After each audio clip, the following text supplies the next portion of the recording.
What's up, folks? We back here again.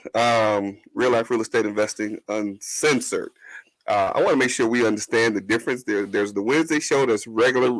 I got to call it regular real life real estate investing on Wednesday, because Thursday it goes down. Yes. Yes. Real life real estate investing uncensored. Welcome back to the show again, and again, still even though it's uncensored, we talk about real life real estate situations, but we bring you real life real estate solutions. And I'm your host, Glenn Glasper, affectionately known as Mr. Dollar Out of a Dime, and the esteemed co-host, Mr. Ron Dimmock, is in the house. We're gonna give it up for him. We're gonna give it up for Ron Dimmock in the house, and our guest today. We're gonna give it up for our guest today.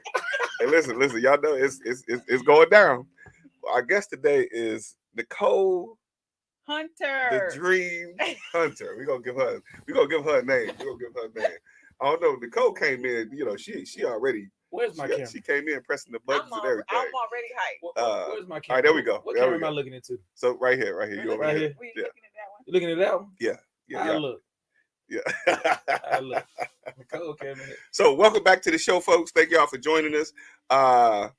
Ron, go ahead and tell the folks who you are, man, and what you do. And I was wondering if Glenn was gonna let me do my intro. Glenn was like, "Yeah, we got the co-host Ron D and Nicole." I was given the cue to our engineer to switch the camera to you, so you could do it. I really think Glenn did his Wednesday show by himself, man, and he was like, "I don't know if I need Ron." Yeah, I think that's what happened yesterday. I think Glenn holding auditions on Wednesdays to replace me. Well, you can't replace Eddie Kane. Hey, bro, listen. Hey, I'm gonna keep it 100. Real life real estate investing uncensored is your deal, bro. It's your deal. Hey, I just happen to be the host of the Real Life Real Estate Eddie Investing Kane Jr. I know Tim and Will didn't want me on the show yesterday. They didn't want me. They was like, man, we actually want to try to get out what we got to do on Friday. They was like, let Ron do Thursday because we gonna get no words in. Tell Tim and Will, boy, I hope they better tune. I'm gonna give them time to tune in so they can hear what I say about them. So I can hear what they say about it. Because Nicole, did you see the show yesterday? No.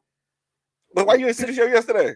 I was working. Will, let me tell you something. I wish we could show a picture because Will was sitting there like a thug, thug man. He had the chain on, Jesus piece. Oh man. But Tim was sitting over there like he was moving straight pie.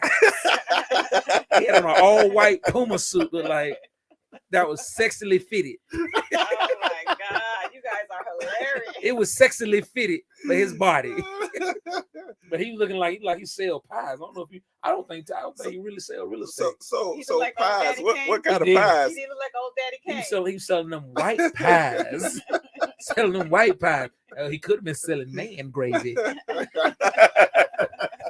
He might have been selling man gravy. Y'all already know the word of the week is always man gravy. Nicole, how you doing? It's man gravy. Oh, I'm doing excellent. Last time I saw you was sipping, flipping. You were lit. She was sipping and flipping. I'm gonna tell you the funny thing about Nicole. She gets smoother on that drink. Man, like bro, her mind be popping. Yeah. Like she can hold 3 conversations. Right. Her eyes be big, and she be like, "Yeah, I know what you just said. Did you call me? I thought we had a meeting. What's going on over here? We was there last week. I gotta come tomorrow." I said, "See?" I said, "Look at her." Nicole keep her all conversation. Right. And sit at the bar. One thing about me, I love to entertain and talk. So I should have been a comedian. I think I'm in the wrong business. No, let's do it today. Well, listen, you're in the right spot today. You're in the right spot today. It's going down today. Nicole, tell us a joke right now. She might not know she auditioning today. My stuff is impromptu. You can't just ask me to tell a joke and just have me come off and say it. She might be auditioning today. She might be auditioning today. I like Nicole's energy. Hey, I love the energy. With the right energy. Thank you for having me here today on y'all lovely podcast. Let's get this thing popping. Let me tell you something. Nicole came here looking like a whole plum. I did. I feel like I just rolled out of bed this morning. Like a whole plum. Let me tell you something. Y'all didn't see the way she grabbed, the way she pulled the mic. Oh my God. Nicole, can you just share about how you pulled the mic to your mouth? No, I don't know. My husband might not like that. Tell him he better be a fan of the show. Yes. Better be a fan of the show. If he ain't been watching, he gonna watch today. Right. I would love to demonstrate again, but I don't want to Hey, start hey, no look, trouble. Won't be no trouble. We're gonna have to give you a marriage waiver to take home the sign. Yeah. Tell your husband, I already got your husband. All we gotta do is get that check. Okay, Right. That's right. That's We're right. gonna pay him to laugh. Okay, that's what I'm talking about. But the topic today, what we talking about, Glenn? Black Asians versus white Asians? Yes. So that's, I don't want to call it versus now. It's not a versus. It is a versus. It's not a versus. Whose side you on? I would say versus. It's Well, versus. well, let's we're gonna be a little Gucci PC. Mane versus I know we Taylor Swift. uncensored, but we're gonna be a little PC. PC. What PC So, stand for again? here's what we'll describe it: the disparity between Black Asians. Man, we want to use them Yeah. SAT words, White man. Asians. You always want to be politically correct. Yeah, he said a disparity. Well, first of all, we don't have another. I don't even know what that We means. don't have an agent from the other I'm gonna be the white agent. ethnicity to represent today. So what we'll do is, we'll get your side of it. Well, after they see the show, maybe we'll get them engaged to want to come back and join and have Okay. that conversation I again. will be the Okay. white agent. Okay, You can't be the white I agent. will be. Why can't I be the white Because agent? you can't be in that shoe. I'm in that shoe. That shoe is not the white. Ask me a white agent question. Ask me a white agent question. Huh? Give me What one. is a Can white you afford agent? the house? What's a white agent? As an agent, No. like, you give me a question. Give me a scenario that's different for the white agent. Let me think. Come on, I can't think, Glenn. test me. Go Test ahead. my white agent ability. Well, what are we asking again? Ask me a question that would be a good question for a white agent. Now, who's asking the question Yeah, to the white who's agent? the audience? Who's the audience? No, Yeah. just y'all. What? Nicole, you asked me again. What was the word you used? Disparity. Despicable. Okay, listen, Despicable. I got it. Disparity. Do you believe that you have the upper hand when it comes to selling real estate as being white? I don't think I have the upper hand. Oh my goodness! Here we go. I with that really voice. think that the client chooses the best person for the job. That's what I really think. They choose the best person for the job, and I really enjoy my job. That's a PC So I try answer to too. show. That's a PC I try to answer, too. show and do things that I think will, make the client happy for them to want to do business with me again and again and again. Okay. That's how I would have been. You Yeah. see, I'm looking at you. I know. That's how I'm not telling my inner white agent. You gotta talk white too. Yeah. Okay. I'll talk. Wait, hold on. What's talking white? That is some southern stuff right there. What's- You gotta talk white. What's talking white? Come on now. Talking white. We're not gonna do that that you can because- take where you can learn how to talk white. Talk white. There's no such thing because I took too many talk black classes. They gave me a diploma the first day. I was like, God damn. Well, I wasn't ready for graduation. They were like, you got it. you out of here. You passed. You got it. The talk white test.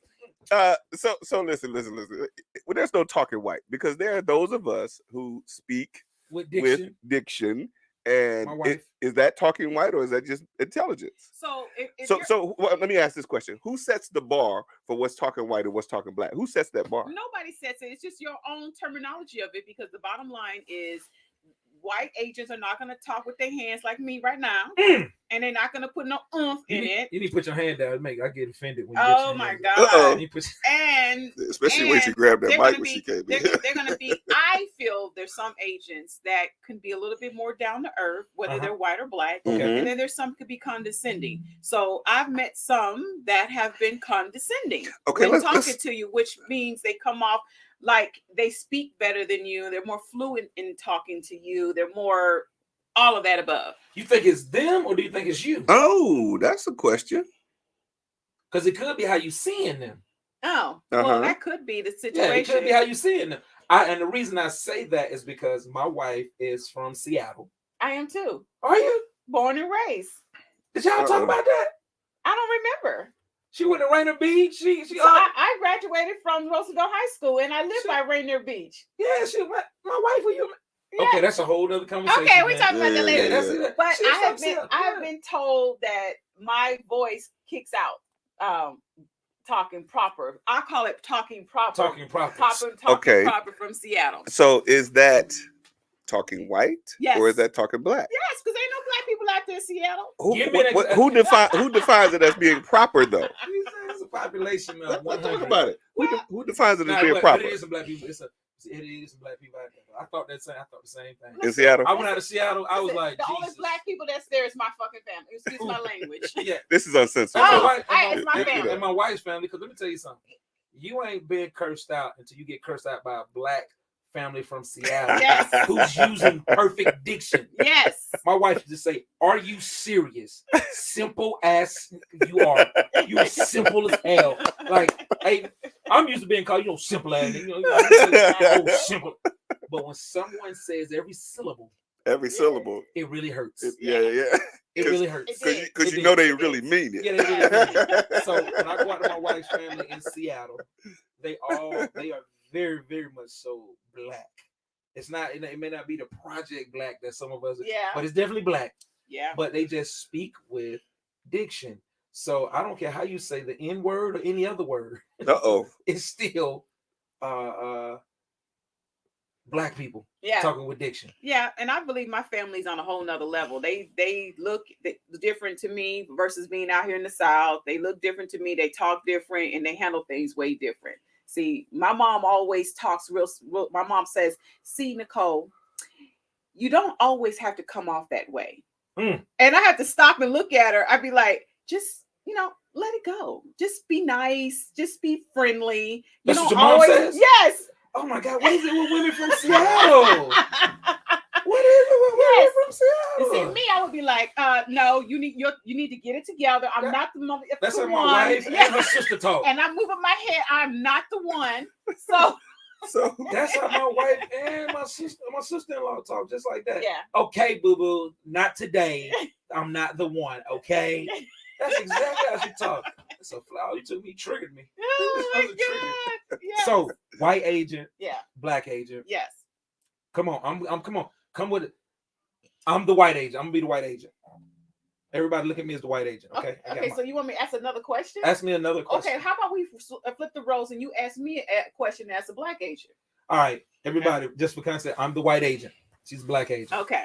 Things that white agents want to know. Yes. That black agent. Yes. Okay. Why do you wear your hair like that? I'm just kidding. Yes. I'm just kidding. Why? And see, I would come back and say, "Why you wash your hair?" See, come on out there. So, my inner white agent. Okay. Question that maybe a white agent would want to know, some from a black agent. Okay. Why is it that every piece of material that you guys have has your picture on it? Well, that is an interesting question. I'm not the right black Asian to answer that question. And here's why. Because my husband has always said that we need to be incognito. That we do not need to be displayed on our website, on our cards, that if we're known to be someone that they don't know, they may be more inclined to do business with us. Instead, we tend to want to blast our face out on there, which to me limits us from being able to get the business that we want to get, because not everyone wants to deal with a black person. Now, I would say to that, not my white agent, but I would say to that, I don't necessarily believe in that, because that's actually their plan. Mm-hmm. That's actually a part of their plan. Mm-hmm. We want you to hide yourself so that you have a chance at maybe getting my business, because I don't see that you're black. When in fact, the matter is, you should be as black as you can be. You should be who you are. You should be out in the forefront, because we want to see that. We want to. My son, he wants to see you. He wants to see Auntie Nicole on the billboard. Mm-hmm. He wants to see Auntie Nicole, speaking, and he wants to see that. Okay. But if he doesn't see that, the narrative is controlled. Mm-hmm. Mm-hmm. So we don't want the narrative to be controlled. Now, put my white agent hat back on. Okay. White agent. Okay. I don't necessarily think you should have to do that. I don't think you should have to do that. You should just be yourself. You should just always be yourself, but necessarily not put my name on the side of the billboard or on my card or on my cards. You don't want me to do that? Yeah, I say be yourself, but I just wonder why you have to have your face on everything. Because I'm sexy and I'm beautiful, Ooh. and I want to be able to present myself in that professional, Ooh. sexy world out here. Understood. Yeah, boom. Next Understood. question, white Next- agent. Boy, I tell you what, with the difference of, let's say, the black and the white agent, I think I really don't. I've been in real estate 22 years. Um, I feel like the white agent, black agent thing comes into place depending on the area you're in. I can That's say why that. I feel like if you're in East Cobb, right? Right. You in East Cobb, Cobb County. Mm-hmm. You know, there's not, you just ride around. There's just not a lot of black agents out there. I might see one, maybe two, riding that whole area. Is it because we don't want to be in that market, or is it because we're not able to get into that market, or Very hard that market, because I would say it's even hard for white agents to get into that market as well, but you have a better chance because that's what the image is in that area. right? That market is very old school, huh? R. Kelly was there once R. Kelly was where? in East Cobb, wasn't he in East Cobb or Johns? What's that? Johns Creek. He's in Johns Creek. Oh, that's the Johns same. Creek. Oh, I'm so confused by the geographical areas. Yeah, Johns Creek. You know, East Cobb. East Cobb. East Cobb snob don't really mess with them John Creeks. Oh, okay. Yeah. You know, that's what. See, that's spoken like a true Atlanta. Yeah. I don't know the difference. East Cobb snobs. You know what I'm saying? That's what I'm gonna tell you. So East Cobb, if y'all don't know, East Cobb, Dunwoody, Roswell, Alpharetta. These are areas that you don't have a lot of black people, but I'm saying they don't get along with each other either, though. Really? They don't know. They don't rock with each other. Oh, no. Especially East Cobb, because the demographic is very mixed. You have your Indian families. You have, like, there are, what people don't know is, like, East Cobb is like another part, like Buckhead. It's like Buckhead in Cobb County. Okay. And when you go over that, it's houses going for $1 million, $2 million. Right. They building out at $210 a square foot. Right. Like, it's crazy. But they call them East, like, East Cobb don't mess with West Cobb. Wow. East Cobb feels like West Cobb is the hood. That doesn't make any sense. But okay. Oh my! I mean, when I tell you, even in the schools, when East Cobb sports play West Cobb sports, they like East Cobb sports is like safe. You know, you got your spray berries. West Cobb. Oh, boy, that's McKeitron. That's the schools that they come over and bust your head because West Cobb is close to what? The West Side. Oh, we're talking about like Douglas. We're talking about Douglas. Oh, wait. What's that over there on the other side? You're touching Paulding. You're touching Kennesaw. You're touching Powder Springs. Yes. You're touching Mableton. Austell. See all that. All that is a all that is a drive from Bankhead, the West Side, right? Okay. Yeah, West Side. And I think this is good because we still talking about real estate, right? Yeah. We're still talking about real estate. So you got Atlanta, you got East Cobb, which is further up 75, which is about 25 minutes from Atlanta. Right. Okay. Those are the areas that you're gonna have, again, your upper middle class. It's gonna be your upper middle class. Those are gonna be the areas. Schools are gonna be a little bit better from elementary all the way through high school. You know, starting with Smyrna going out. But the West Cobb area comes around 285 to the west side of Atlanta, which is your Thornton Road, Six Flags, Bankhead, Bolton Road, even. And these are places where kids from the inner city can actually, come up a little bit and get a better school system. You can't do that in East Cobb. East Cobb is further up. Nobody can go. This ain't close to Atlanta. You can't get the kid to get right. So you're talking about the difference of going up 75 north towards Tennessee, which is East Cobb, and then West Cobb is more catch that 285 coming around, and it's really on the bottom. And again, even springing around to Paulding County, where you got a lot of Confederate flags. Oh my God! There's still. I pulled up on the neighborhood 2 weeks ago. Confederate flag. It was like, don't come down this driveway, and it was a big Confederate flag. Wow. So you still got that in your Douglasville, parts of Mableton, Lithia Springs, Douglasville. Those are still those areas. Yeah. And they're trying to protect those areas. You know, they're trying to protect those areas. But that's one of the things I found out being from Atlanta is that I was in Smyrna and my son played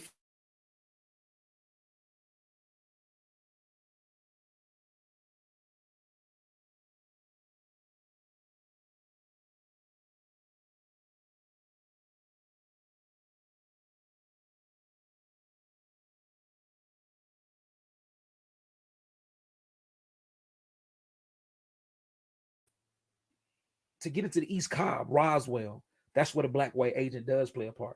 Because I'm in those areas all the time. I see signs all the time. I never see I see less than a handful of black agents getting listings out there. Right. Now, flip that. You come down to Atlanta. How many white agents do you see getting listings there? Well, I see them getting a lot of listings pretty predominantly near Midtown. Got Midtown. And even on the DeKalb side, they're getting all of those new developments that's coming up in that area. You know, I mean, there's pockets of it. It's pockets. So here's a question I ask. Since we're on this topic, I want to know, I guess I want to understand when we're talking about, I guess, disparities in a sense, what is it that you're seeing that is the advantage that white agents have over black agents? Like, is it listings? Is it sales? What do you think is the advantage? I think it's all of the above. I honestly feel like that white agents are getting the listings based on just the color of their skin. Honestly, I think that.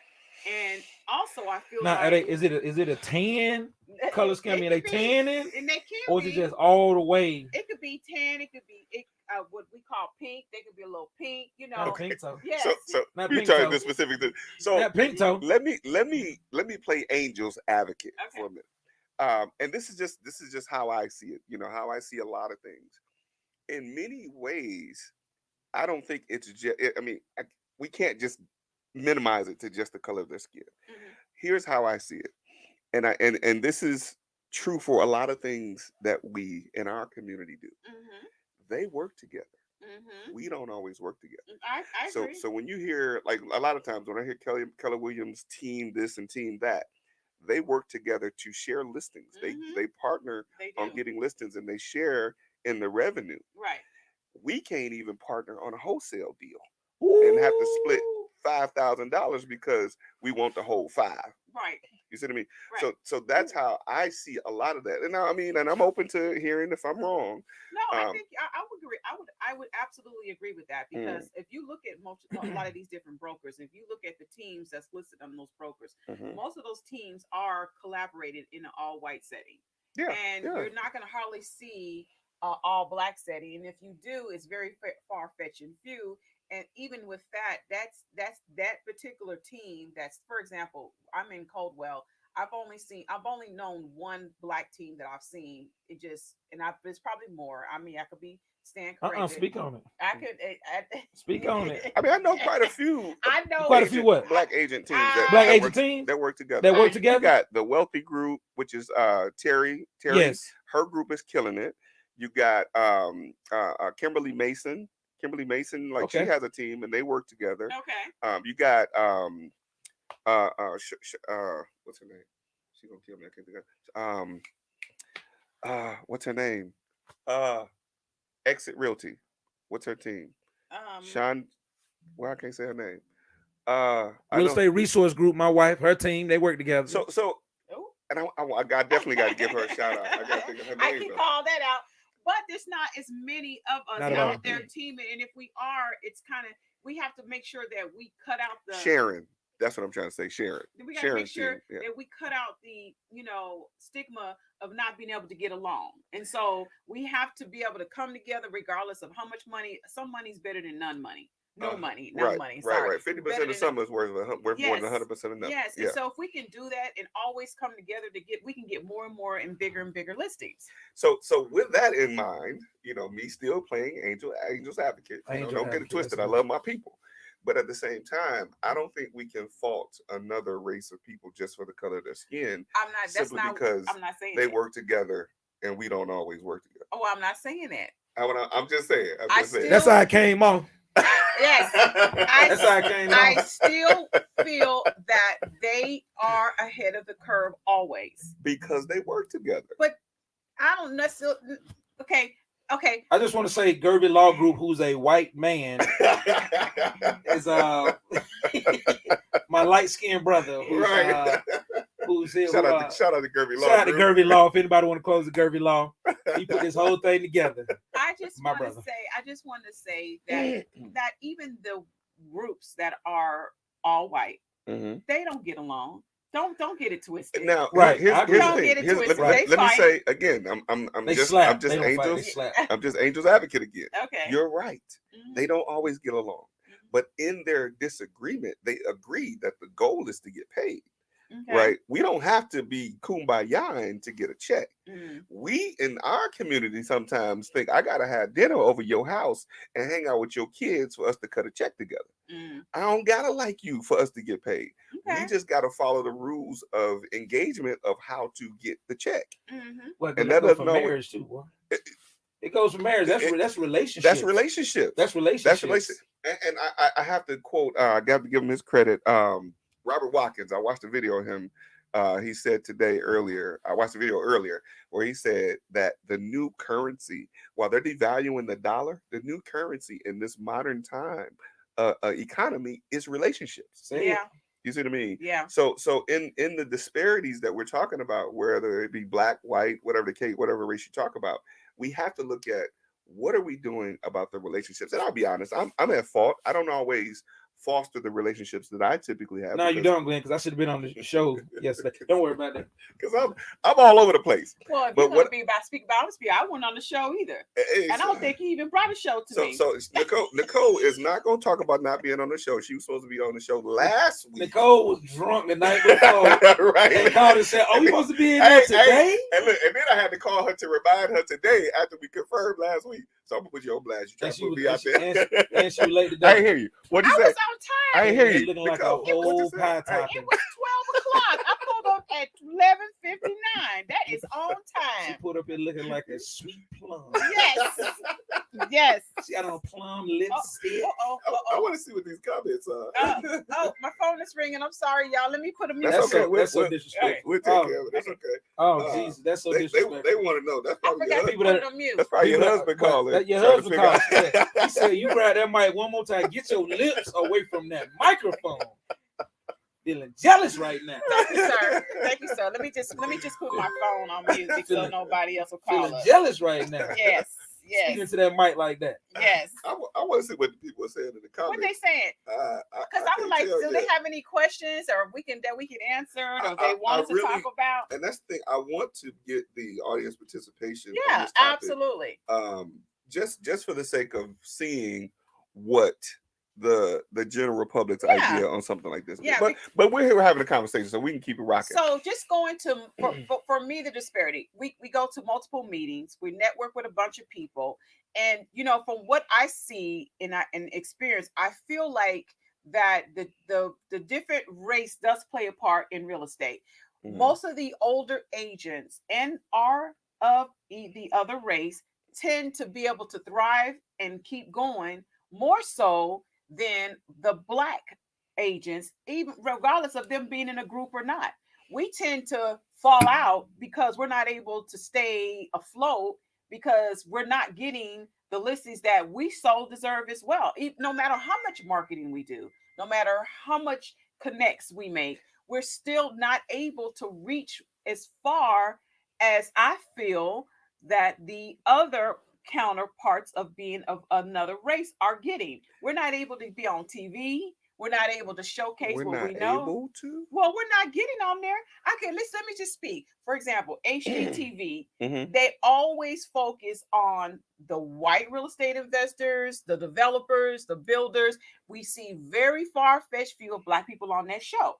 And when they do be on that show, they don't make it as long. The only person now that I see that's making it is my shout out to I think his name is Michelle from Lux and Luxury. He's finally is showing that yes, we can do it, but we got to get that opportunity to do that. And we're not always able to get it. The opportunities are always given to the white people, and I just have to say that white, Hispanic, black. I mean, they're blacks. I mean, Hispanics are not black to me. Well, they probably feel they are, but Ooh, Nicole, pop your shit. Jesus. Shots but fired. they give them the more opportunities than us. I mean, we get on. Of course, we get on TV. Of course, we have a show, but our show don't last. Okay, so here's again. Unless it's love and hip hop. Well, that's not real estate. No, well, he's making a point though. That's my point. Yeah. So we're supposed to He's get on the making a show, building a house, and fight everybody in the house that we building. That's what they want to see. They want to see. I'm sick of you building windows like that. I'm sick of you putting the wrong granite in the house. And why you got to be so ghetto and put these ghetto-fied floors in here? You mean is that what we got to do? So here again. I got to punch them out to get them. I got to say what a couple of our folks have said. What? A couple of our folks have said. Shout out to Eric Thomas, and also got a shout out to Tyler Perry. While we's talking about getting at somebody else's table, we need to be building our own. We talk about the things that they get and they get and they get and they get. And I in some cases, some things are given to them. But at the same time, I believe there is some work that's put in to get in position to get those things. Well, I'm not saying we're not, first of all, we don't get anything. We have to struggle. We have to struggle all our life. I can't rock with you on that one, though. Chicken this morning. I can't rock with you on that one. I got some chicken this morning. For me, while I don't, and I'm gonna be honest, I don't do the best that I can to foster my relationships. I do have relationships that allow me to get myself in position to have certain opportunities. Okay. Right. Say it again. Wait a minute. That's a rap bar. Say it again. Bum, stickity, bum, stickity, bum. Say it again, Glenn. I put myself in position to allow me to to get certain opportunities. Okay. Right. So in that, and I'm talking about white, black, Asian, whatever the case may be. Wu-Tang. I've fostered. I've entered into a relationship. I got to do better at fostering them. So y'all don't come for me. I've entered in relationships that allow me to be positioned so that if I can pick up the phone and say, hey, I need A, B, C, or D, and it's not a question of whether or not what's going to happen in me being able to get those things. So in saying that, I say, and then we're talking about shows, right? And I'm gonna put both of y'all on the hook for this because I know what you do and I know what you do. I believe real life real estate investing. Real life real estate investing should be an HGTV series. Real life real estate investing should be an HGTV series. Okay, it definitely should be an HGTV series, and I definitely think you guys should be on it and add me. Okay, every day. So here's what needs to happen. Who's our camera crew? Who's our sponsorship? Black. But who are they? They can be black. They can be whoever. Roscoe's Chicken and Waffles. Who's our sponsorship? Who's our camera crew? Who's going to put up the money to get everything started? Well, we have to get investors. Okay. So now here's the thing. Now we have, and this is just, now y'all want to rock with it. I'm cool. We can do it. But here's an idea, right? We have an idea on the table. Right. What's the follow-up process? Who's going to follow through? Who's going to pool the resources to make these things happen? See, these are the types of things when I'm talking about the other people that we're saying. What's the other people? The people that Nicole talking about. I want to be clear. Right, I love white America. Okay. Well, I think white America is resources awesome. And they work together to make things happen. I can make that happen because I am a prodigy. Me and my husband are being on Caribbean Life, buying property in the Caribbean, and I got us on that show by doing exactly what you just said. I can do it. I have the capability of doing it. Wait a minute, but you just said they don't let black people do nothing. That's different. They were from New York. New Yorkers ain't racist. Everybody racist except New York. I thought that we don't have the opportunities. Boy, she on some Amaretto. Not Atlanta. Not Atlanta. It's not Atlanta. Not Atlanta. And I was a natural on TV. I just didn't get my spin off. That's all I'm saying. I get my spin off. I just look at when we make and again I'm not coming for you. I mean a little bit I am, but I ain't coming for you. I'm about to say you can come for me. I can handle it. But I love you though. When we make a blanket statement, when we talk about, and this is not to protect them. I mean, let me keep it 100. Who is them? Man, that sounds so racist. This is a challenge for us because we look at the first thing. Who is us? Us in our community as black folks. Okay, come on, man. And who is them? I don't want us to keep that mindset of us having limited anything. I have to agree Everything with is that. available to us. I have to agree with It's that. just a matter of how we go after it and how we work together to go after the things that we think I don't that know, Glenn. they After have. Snowfall, man, I'm just upset. I'm just upset. Who did that to him? Who did? His own mama did His that own to him. mama. See? After Snowfall, man, let me tell you something. Teddy, Teddy represents white America. Teddy represents. Now, Well- where Franklin did not do, he underestimated Teddy. Well, I've never Because seen every Snowfall. opportunity. You never seen Snowfall? What is wrong with you? You can't be on this show and not have seen Snowfall. Your black card is revoked. I watched Every the black- first season, Ooh. but I never got past that. You never got past that? No, I That's never because got past that. that's because you're more Seattle than you think. I am Seattle. You are I very- am a true bred Seattle. You are very because you ain't seen Snowfall. Yeah, I just sometimes I you can't have get to past have some seen things. Snowfall. And What you can't get past? nigga shit sometimes. Ooh. So okay. No. Let's keep it 100. Let's keep it 100. Now, Snowfall has some black and white shit, oh boy. I I'm wanna listening see to it. you. I I'm wanna listening see to it. you. But here's the thing with that. Now, because what you said, there is some N-word stuff. It is what it is. It is now, but He's the being difference. so political right Now we here. need that Deacon. I'm telling you, Oh, Deacon. yes. It couldn't be three personalities up here with the No, same as I. It couldn't no. be. Right. Deacon, come on, Deacon. I You want you to gotta wear a set tie it next straight. week. But there is. the N-word. You can say it. It's not a word The that I ain't Deacon used that can't say it. word. He running for mayor. I ain't of used Gwinnett. that word since I was 19. Yeah, Oh, he running for okay. mayor of Gwinnett. No, I Respect stopped on using I that. that mean, word when I was not 19. not Gwinnett County though, like Gwinnett the street, Oh my God. like the street of Gwinnett. You say the mayor or the layer? So I'm sorry, we didn't keep interrupting you. No. So when I talk about now, because I want to make sure there's some clarity. Like there is some N-word stuff. Like Yes. I've seen it Yes. clearly. Shows, you mean? In show? I mean, shows? just Snowfall. just stuff that happens in You said general. you watched the first episode of first season. The first season. Yeah. But I don't remember any of it because it's been such a long thing, like the fourth season or something. It was 5 seasons, I wanna 4 or say, 5 yeah. seasons. But here's the thing: you find that there's a lot of educational stuff in that, Yeah. right? If you Scarface, like while it's not a positive movie, Right. It is very positive. to depending on how you look at it, Bricks. right? All white. But there's bricks. a lot of education in these types of films. You know what I mean? Like, of course, people don't want to sit and watch the violence and the people killing each other and all that. But the education that you can take from a show like Snowfall Yeah. is building relationships, Right. economics. networking, Right. making connections. Yes. You know what I mean? And leveraging the opportunities that are given to you. Right. Oh, you're talking about Power. Same thing on Power. Yeah. Yeah. Same thing. Okay. Yeah. Now, So he did. Now that was a perfect. I'm glad you went there. yeah. Yes. Because the character Ghost in Power, he understood that from day one. Yes. Real He talk. Real leveraged the talk. opportunities, get Yeah. myself up out of this, Built relationships. Yeah. and he always knew his value. Absolutely. He went and sat down with some of the biggest club owner, Simon, Right. and he Right. said, the very market that you guys can't get in, I'm the master of that market. That's real talk. So give me what you guys, I need you guys to back me, and I'm gonna give you a piece of a market you can't get in. Well, Boom. say that again. Boom. Say it- Look, say that it was a one- bar right say it- there. Say it one more time because that is what we need to derive right now in our forecast. Exactly. Because yes. what he said, I want him to say it again if he can remember it. Yeah. He challenged me. Yeah. Say it. Yeah, but I would. I had to rewind it, but I said, "Boy, back at you." I was right about that.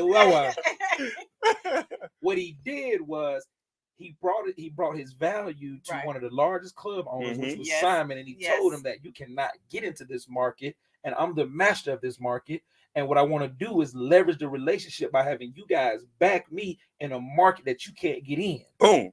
Now think of that. What he just said. What we were talking about earlier. Leveraging the market that we can't get in. Right. But So think I need to exactly. leverage them folks so that I can Boom. get in there. Boom. Oh, I think we just educated ourselves today. There's some Boom. black people that want to Yes. buy an East car. So listen, what You folk be the agents, agent for him. We want to leverage you so that we No, can make listen, you come on now. Look grandiosa look how she and getting No, us come on. on your That's team Oh, come on. because That's we not- are going to be your number one agent Okay, on your listen, team.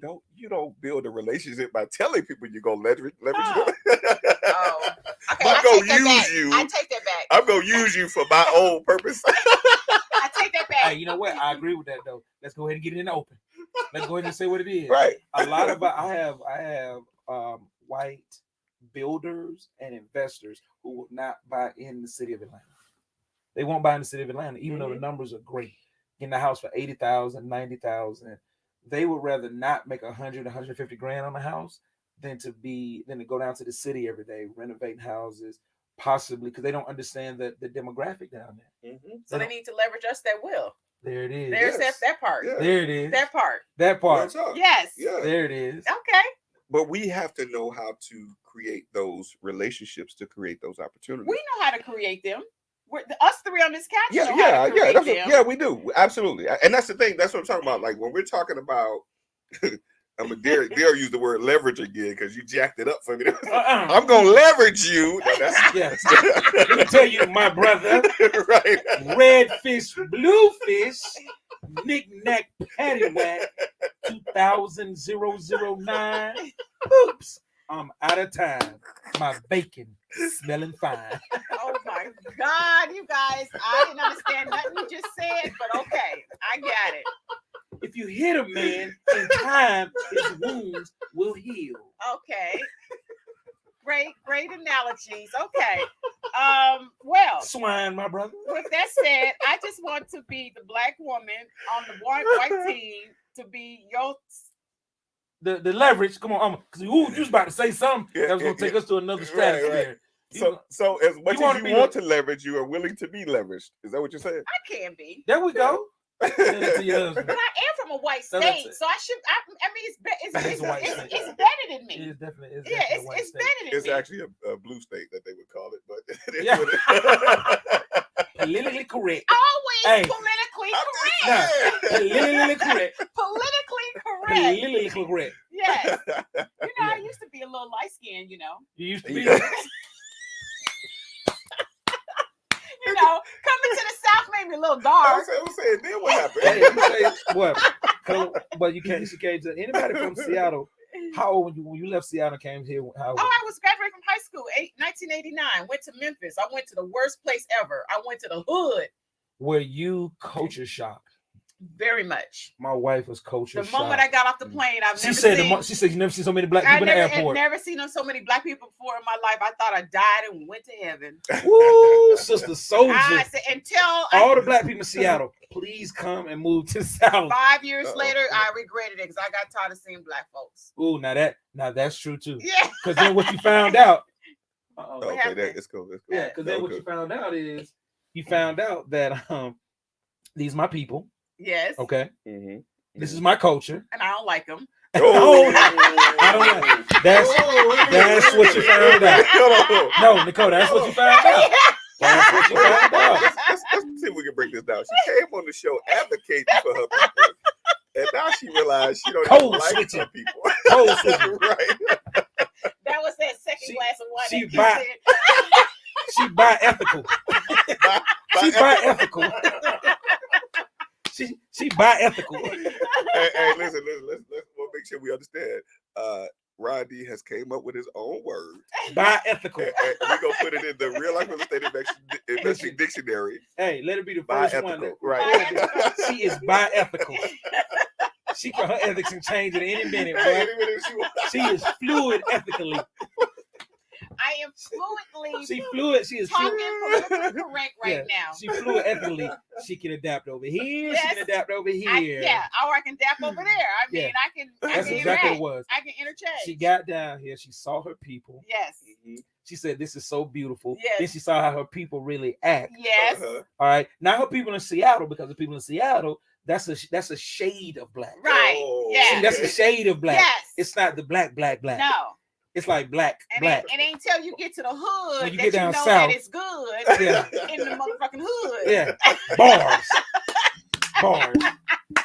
So she came south and it was black on black on black. Yes. Black on black. Okay. Where she's from, it was just black on black. And it was too much. I look at a picture of my wife's elementary school. It's only 2 black girls in the whole picture. Yeah, me too. Wow. Yeah. I can show you my yearbooks. But then I show her a picture of me in 5th grade, 4th grade, 3rd grade, 2nd grade, kindergarten. And the whole thing. It's dark. But you got to understand too. Seattle's very much mixed racials too. We tend to Filipino. Mix. We tend to mix everything up. You know. Yeah. I mean, I got a Filipino nephew. He thug, boy. He a thug. Straight up. Daddy, mama black. His daddy Filipino. So he a thug. He got traditions. He got hood traditions. He got Filipino traditions. And then you got I the used Asians to speak too. Tagalog and be Yeah, gangster. yeah. He You got the Asians that are like he gangster eat fried Asians out chicken there. dumplings. Yes, Fried chicken. exactly. And that part. He eat fried chicken dumplings. You know what I'm saying? So He got a high right, low left, but it's just straight. For Thanksgiving, typically down here we do the tradition. Well, we do the turkey, we do the ham, and blah blah blah. Down in Seattle, their tradition, and this is black folks. They cooking prime rib, duck, rabbit, oysters. Wow, that's our Thanksgiving dinner. So coming down here and constantly eat barbecue.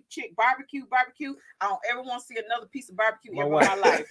My wife be like, she ain't. Not, think about this. You married somebody who's got all Southern traditions, and then Thanksgiving, the turkey and everything. And my wife just be like, I don't want turkey anymore. That part. Like, what the hell? What? Who? What? Right. Mama, she said she don't want turkey no more. She don't want turkey no more. She don't want to be married no more. You know what? I don't think you should trust her. I don't think you should be with her. Who don't eat turkey on Thanksgiving? And Cornish hens. They do Cornish hens. So I mean, that's what I did when I first came to Memphis. They definitely thought I was white because they said, who the hell cooks Cornish hens for Thanksgiving? Boy, let me tell you something. Here go the funny part. I go to Seattle. They say, oh, Ron in town. Let's go take him to a soul food restaurant. Oh, it's terrible. My wife said, hey, y'all ain't gotta do that. It's she's terrible. like, don't do that. Don't do it. Don't do that. Don't do it. Oh, don't do it. Don't do it. Oh my God. Don't do it. I introduced Southern dishes. They took me to a spot. They was all, I mean, it's supposed to be like, it was all the family black people. We going to this Southern spot. Everybody excited. I knew from day one. I was like, my wife was like, babe, just go with it. Just go with it. It's not gonna I be get that. How you come to the West Coast and they gonna take you to a Southern soul food? It's not so. It's their version of it. Their version of you it. from the South and you gonna take me to a soul I food blew restaurant? their mind with one thing. It said sweet potato. I said, y'all got candy yams? Right. They know what you're talking about. They know what the hell I'm talking about. I said yams, like sweet yams. Yeah, they said. And everybody at the table knew what they was gonna order already because they done been here. This is Seattle, right? Right. They brought me. I said I want a fish. They brought a whole fish out, the head still on it. I'm like, I need that thing chopped off, like deep fried with some power. They talking about. They came out here with a whole fish. What I think some lemon and tomatoes drizzled on it. I was like, okay. What macaroni and cheese? Let's do macaroni and cheese. Yeah, macaroni and cheese. Southern spot, you got to know macaroni and cheese. I got to the macaroni and cheese. I ate. I got it with a spoon. All the noodles fell off the spoon. Oh my God! One none of them sticking together. Oh my God! I like. What kind of cheese is this? It's white cheese, and they use white cheese, right? They don't bake it. They make it on top of the stove. Oh, macaroni and cheese. On top of the stove. That's like the box macaroni and cheese we used to eat when we were kids. It's the quick. You put it in there, put the cheese straight up, it get thick, and then you serve it. It's like macaroni and cheese soup. Yes. Like a not that bake, not that thing with them layers. Yeah. Not that thing that when you heat up, but you got to heat it up about them 30 minutes for the whole thing to get. The next time you're in Seattle, I'm gonna have my brother, because my brother throws down. I mean, he's not from the South, but he cooks like he's from the South. That dude, that grill, he does. I mean, like that. Like that, it'll slap everybody. Yeah, slap everybody. Slap everybody. I'm gonna tell you what Seattle does have though. Cannabis. What? Cannabis. Oh yeah. What you thought he said? I that he said. Look, get your mic. What you thought he said? Hey, I can't say it a word. I can't say it. OMG. Yes. OMG. What? What you say? What you say? We are the masters of cannabis. Cannabis. In Seattle. Yes, what you said? Cannabis. Yes. She said, what you say? I thought he said cannabis. She said, what you say? Who said cannabis? Oh man! I see why you married to your wife, because we got it going on. I see, I know we got it going the hell on. Let me tell you something. Wait a minute. What you know? Hold on. I'm tooting my toot. You too. I'm tooting my You toot. too. Who Yeah. you say got it going on? What you talking about? Seattle women got it going on. That's all I'm gonna say. What's got it going on? All of the above. Is it a lifestyle? Yes. Jesus. We're not talking We real gotta- estate at this We gotta point. cut. Let's We switch We gotta cut to a gears. I'm commercial. from Yes. Detroit. Cut. Y'all about to tell me what y'all talking about. Okay. What y'all but talking about? At the end She of the, said it. at She the end said of the they're day, very they're doing liberal. black Oh. people are doing good in Seattle Very good. on real estate. Yes, they are. My nephew, he's only like in his 30s, and he just became an agent in Seattle, and he's already selling $1 million houses. Okay, so here. Well, that's all you're gonna sell out there anyway. Let's take it. That 'Cause- takes us back to the 'cause- topic. Is your nephew black? Yes, well, Okay. he looks white because he's mixed. He's got a little yellowness in him. Maybe that might help. What is it? And what is it? So he sell real estate on one side. He like who he selling today? White or black people? Black. Or white? He selling real estate on what side today? Show your left side of your face when you talk to him. That's the right side. West side, She east got a- side. She got a nephew got a west side, east side face. Right. Like, But yeah, he's doing good. He's doing good. I would have to say, yeah, he's doing good. Okay, He's okay. doing, he's excelling very well out there. That's good. That's You good. know. He got to sell $1 million real estate because everything got that start at 500,000. Yeah. And he's also on a team in his What's the name of the brokerage. team? I don't know. I have to look it up. I See, I'm forgot. talking about black people ain't even But looking I for the think, successful but black teams. actually, he's with Coldwell out there actually because that's what caught my attention. Because I said, nephew, you with the same brokerages as me, but he's in a team under his brokerage. Okay. Okay. Yes. Okay. Yeah. So I wanna kind of recap for the folks that might have tuned in late.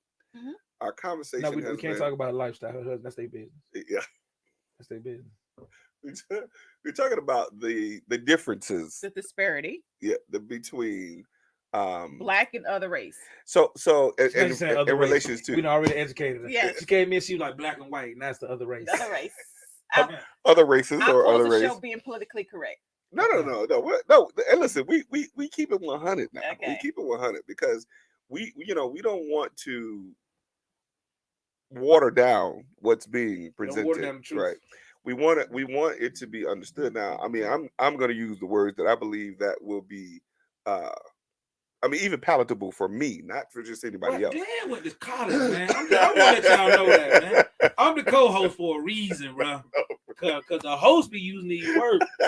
Bro, I'm talking palatable. Listen, Well, you gotta have an education to even I say just, that I word. just read a couple books. That's all. I have a question. Do you feel that the white race feel like they need to give us the opportunity? I don't. Why do we even ask that question? I mean, because Ooh.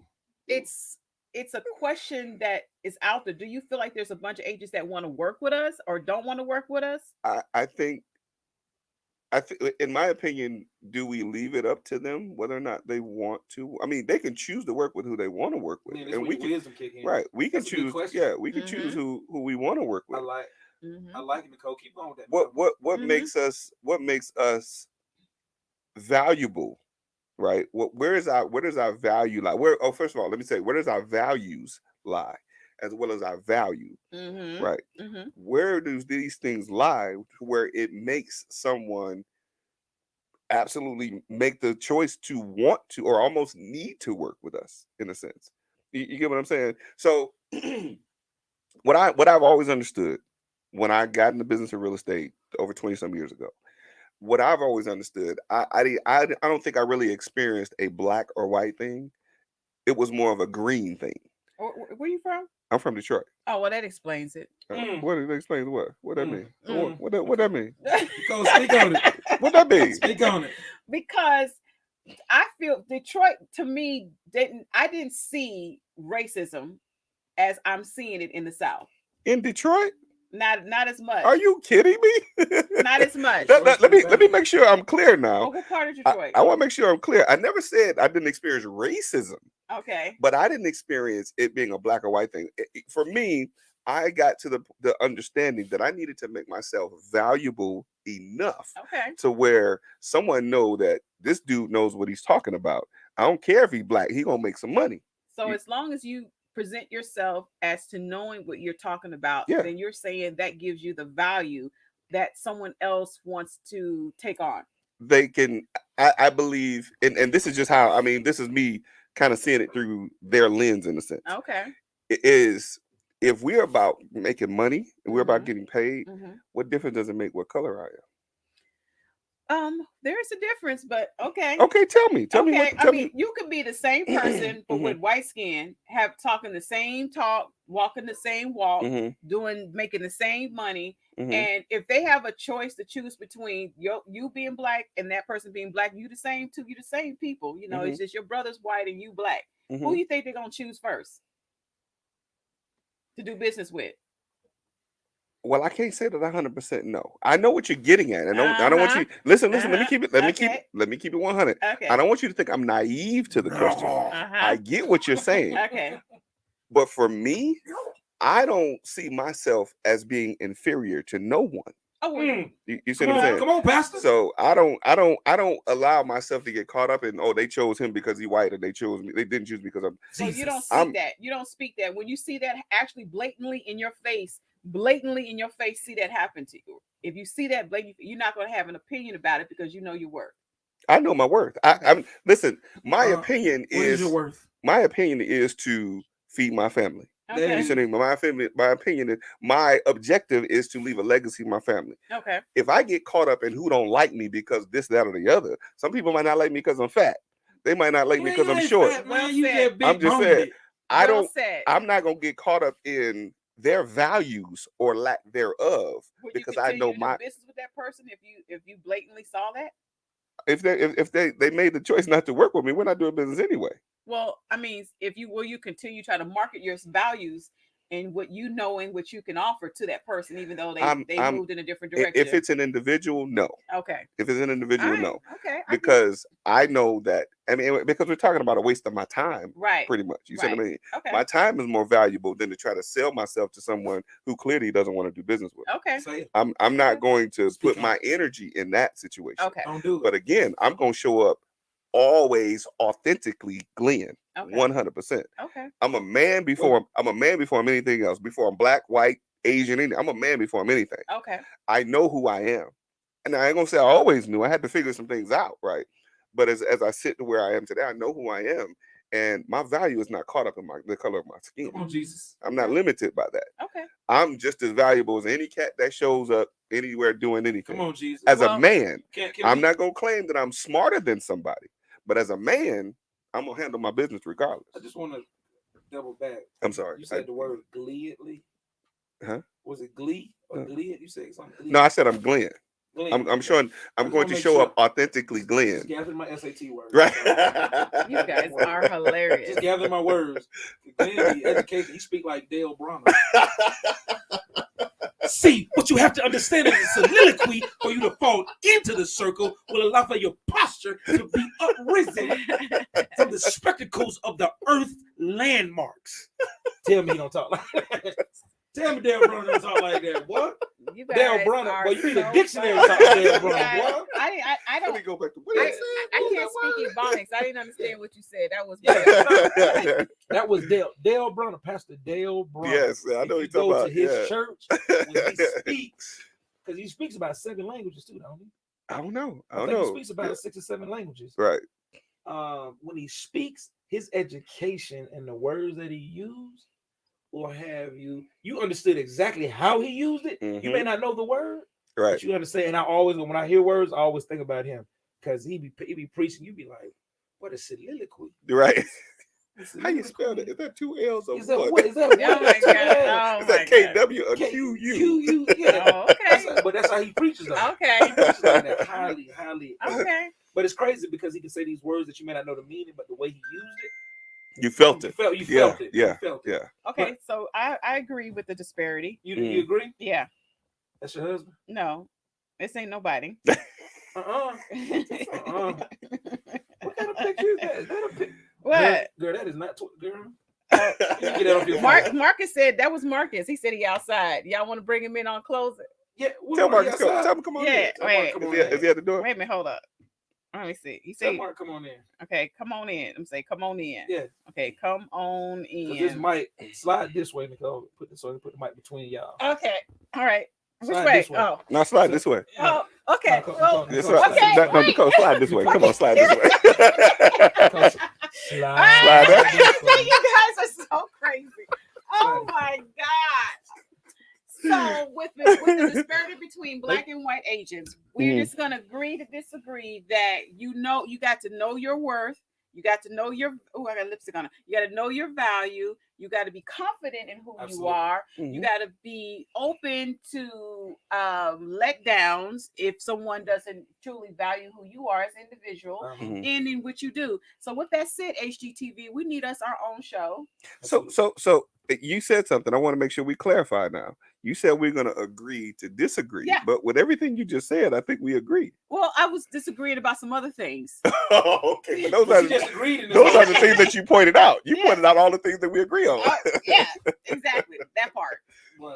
But you know what? I just because and the way and the reason why I'm speaking the way about this that I speak of it, I'm not taking anything from anybody else, but I think a lot of times where we get caught up in what they can get and what we can't get is, I think that's a limiting belief on our part. So we need to stop allowing that chatter that we're hearing, because that's chatter that we're hearing about the negativity of black versus white. Yeah, so we gotta get rid of that chatter and that negativity out of our minds and just stay focused and stay positive. And not challenge or charge a race of people simply because, and then we're gonna keep it a whole 1,000. There is white privilege, right? It is what it is. Yeah. Is there such thing as black privilege? Though? There is black privilege. Well, what is there black? is Never also heard black. of There's also black privilege. What's black privilege? This show right here. You've been on this show right here. Yeah, right. The privilege of being able to have this conversation is privilege. In a sense, and I'll tell you what I mean by that. But there is black privilege and there is white privilege, right? Now, what we see as the more dominant privilege, you see my air quotes, the more dominant privilege is the one who get the more opportunities. Right. Now, that's what we allow ourselves to focus on. And again, when you keep in mind what you focus on the longest becomes the strongest. When you see that they can do this and they can do that and they can do this, all you see is that they can, and you're also telling yourself that you can't. But who said you can't? Other than yourself. You did. Yeah, you did. That's right. So we need to focus away from that. Definitely. That's why, and again, I'm not naive to know that there's racism, there's white privilege, all of these things exist. Well, let's get back to Detroit. So you're saying Detroit had racism? Of course. Of course. And keep it all the way 100. Some of my this is the saying that people say. Some of my best friends were white, who also happen to be racist. Oh, you did not believe come that here with a shirt that matches. Me. Matches. No, you did not come with your plum. So and listen. And why you sneaking in here? Come on over here and pull up a seat. Pull up a seat, because the first thing I saw, I said, I know this shirt. No, you coming this way. You coming this way. Mark is my man, but he ain't got hips like you got. I'm just saying. No, he didn't come and listen. This was definitely not planned. Marcus I was ready to hang out in the VIP room. Marcus back is there. a TV star and didn't tell nobody. How you gonna be slipping in, fighting on TV? You, me, and my ex.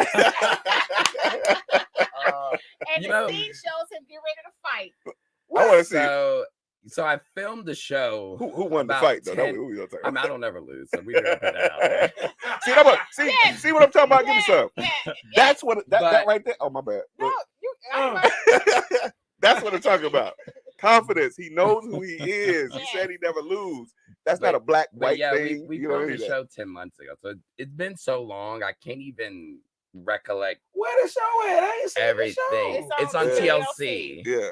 Shut the helicopter. Right. But he's only in one scene though, right? Two episodes. Yeah. So what's it called? You, Me, and My Ex. His part hasn't really truly aired yet, but they show skirts of it. The premise of the show is basically, can you be dating somebody new and still be friends with your ex and coexist? And I know the guy too. What's his name? Alex. I remember Alex. Yeah, I remember Alex. I worked with Alex before. Yeah, Alex was on the show before. Yeah, him and Alex. Can I say that? Okay, it's okay. Is it safe to say the other guy? Man, we saying everything. We Right. ain't holding nothing back. I mean, look, I don't want to make sure because it's one of them was your ex, right? Yes. Okay, I just want to make Who's sure the I can ex? say Alex the or name. Patrick? Patrick. Who's Yeah. Patrick? Do I know Patrick? Have I seen Yeah, Patrick? you know Patrick. Probably, yeah. Patrick, what? Yeah. What? Patrick, I feel wait so a minute. lost right now. It was Patrick and Alex that were doing project management They had before. started getting an investing first. Yeah. Patrick and Alex. Patrick used to work for Stacy. Stacy. Stacy. Yeah. Mhm. You remember Stacy, right? I do know. Yeah. Okay. This is around 2016, 2017. Yeah, so it's been a while. Yeah. It's been a while. Yeah. Okay, this is back at the beginning. Of Yeah. Casamigos. Yeah, this is back in the very beginning of Yeah, this is everything. when I just started drinking Casamigos. Yeah. Yeah. Are you playing on the Casamigos? Casamigos. Everything is Casamigos. Boy. Everything. Like, what happened last night, man? Casamigos.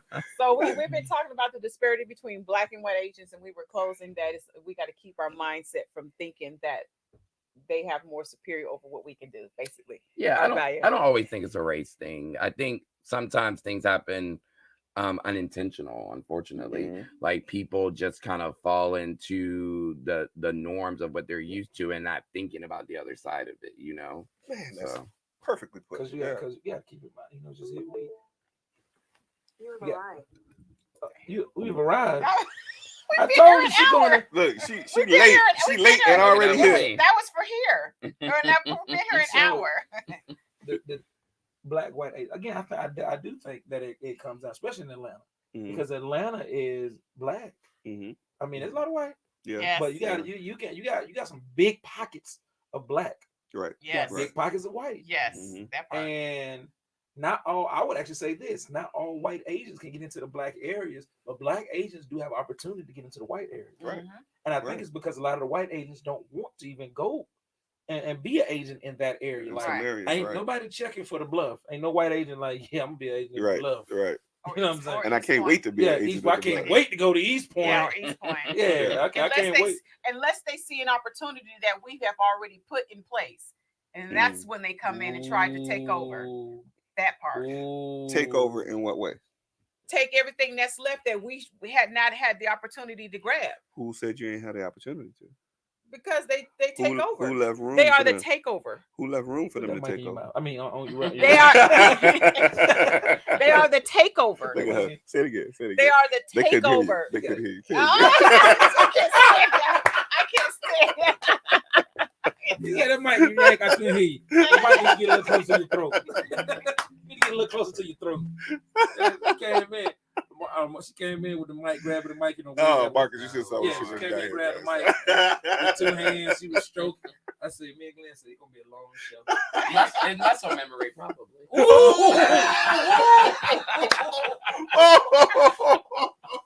Oh, That okay. is my not- compliment.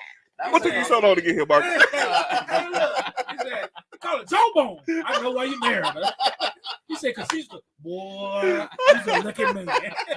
He's a lucky man. What's your husband's name? Michael. Michael. Now, You almost I forgot his see your name. I know, Really? right? I see your person. Is he the opposite? Is his personality He the is opposite? very much opposite of me. Very cool He's guy. He's very laid Yeah. back. Don't Very- say much until you get that liquid in him. That liquid That courage. liquid on it all. That it liquid all, courage. Yeah, it all comes out. So ain't nothing like somebody that's quiet. They just start calling you the B word. Couldn't Told your ass when I was quiet. Oh, give me a hear me drink. when my voice was low. Should have told me before I started drinking. What does he drink? He's a Scotch, but now he's a Scotch guy, and that really takes him over top. But now he's moving into vodka because Scotches don't do too well the next day on his body. On his body. Yeah. So vodka, some Tito's. Yeah, you love that Tito's. I don't. Marcus, what's I your drink? What you drinking? I like Tito's. Too. Tito's. I don't like Tito's. Man, what you drinking? Holy water. Orange juice. Holy water. Is that what that's in that? That's actually B12. Well, that's juice. Tang. Tang come here every day with a water bottle with some Tang in It it. does look like Tang. Look, that's what keeps me awake. Yeah, that's a Tang. What's in it? Glenn? B12. B12. Yeah. Keep you awake. Keep me You awake. fall asleep in the middle of the day. Man, Like bro. Grandpa. Hey. Like one told you. Now, what time is it? Hey, And believe it or not, I do that too. I ain't gonna keep fighting with you. Sit there, them kids down somewhere. See, I'm trying to get me taking that. He is definitely from the old school style. He's definitely from the I old told my school wife the style. other day, boy, she keep goddamn talking to me. Always telling everybody go ahead on. You gonna catch up? Y'all go ahead on, goddamn. That is definitely old I'm school gonna catch style. up with. You walk out, go to the bathroom, come back, granddaddy sleep. Hey, you sleep in the craziest way too. Nigga need me together. You like, granddaddy, why you got one sock on? Nigga got some construction boots with one sock. That's definitely old school. Told you go sit down somewhere. Where my grandbabies at? Bring them around here that time. All right, y'all have a good one.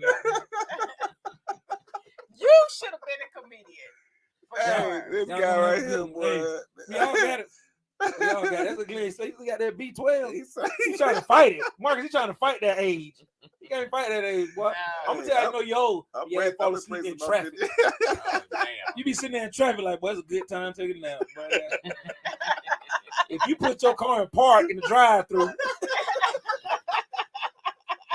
Sir, here's your food. you look at the drive-through. You look at the drive-through now like it's an opportunity. Oh Like my there was a God. lot of people at Chick-fil-A. Boy, I'm gonna go here. Oh my Pull in, God. gonna take me a nap. Gonna take me a nap, boy. We also put out here that we're gonna shop ourselves to HGTV. HGTV. So I don't want to be on HGTV. or some other platform. I don't want to Yeah. be on HGTV. And listen. Here's what I suggest. Because we have the ability to create our own streaming platform, Yes. or actually, we have the ability to submit our shows to a streaming platform that will Yes. carry us. Yes. You think about it. How many shows do they still do? What's the Facebook? No, it's dead. They dead net today. Okay, What? you know what I'm talking Facebook originals, like the TV Watch stuff. about? Yeah. So they just came out with a thing last night. I think I sent it to you where Mhm. Facebook killed all their original programming. Yes. now. Really? Yes. Because how many did they have any original shows? I think don't know. they had Red up Table to Talk 15 at one point. Was it the Red Table Talk? They was on Yeah. there, right? Table Talk and was Steve one. Harvey That was shows they on had to it. kill the Red Table Talk. Yeah. That Red Table Talk was going left, right. Jada was. Well, They was now, all over the place. but now they've killed it. They're not doing it anymore. So now they're shopping with other platforms that can help them get back. But they own Red Table Talk. No, she should be. She's shopping it to other networks now. Okay, Yeah. she is. Yeah. But hey, listen, there's YouTube. There's so many other streaming platforms that we can create a Pornhub. show and upload it. I would like to see how we would do porn Yeah. building a house. And Yeah, you're thinking Pornhub. about it too, huh? Yeah. Let me tell you something. Naked people building a house will Yes. get all the followers. Yes. You understand me? That Killer, would be very Killer interesting. Mike did that. Didn't he do We that? can have our little belt on with our There you little go. hammer in it.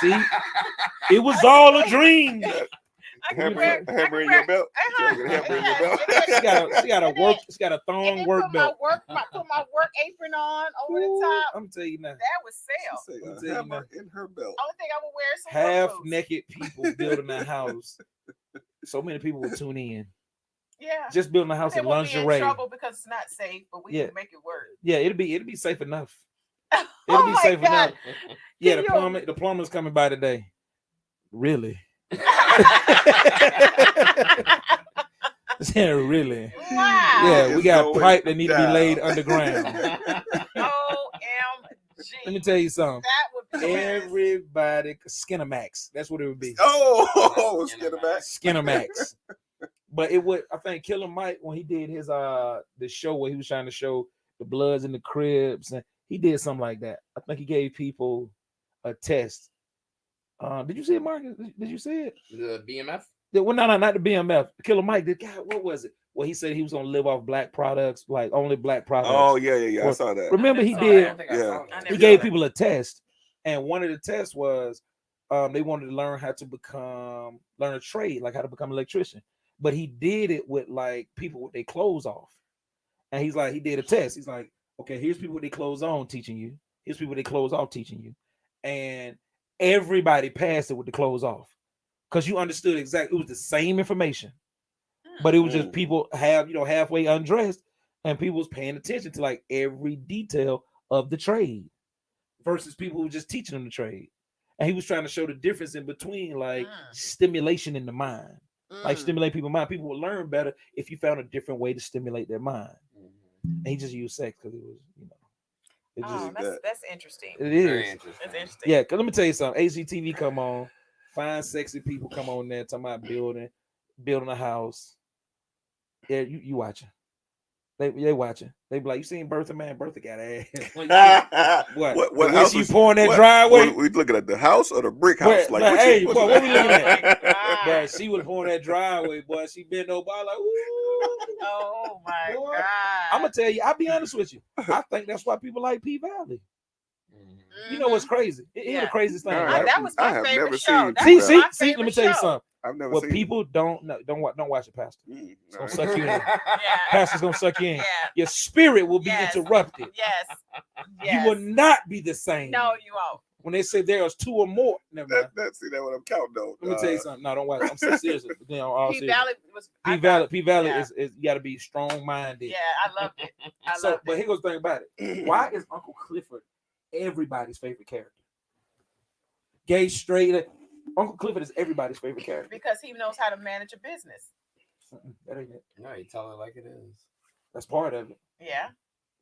This world, this entire world is attracted to people who are confident in their space. Yes. People who are confident in their skin. This world is attracted to it. Even those who are against it, even those who feel like it ain't right, Yes. you're naturally attracted to people with confidence in their own skin. That's Cardi B went straight That's a to bar. the top. She told you she robbed guys. She told you she had sex for money. She told you she did all this stuff, but she went straight to the top and is loved by America. You put her on any show, everybody just act like none of that had. That's that Cardi. That's that.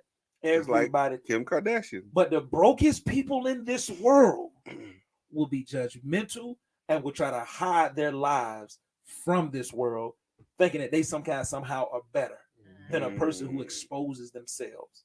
Wow. When over Wow. time Now that's after time powerful. after time, That's powerful. Hugh Hefner, Yeah.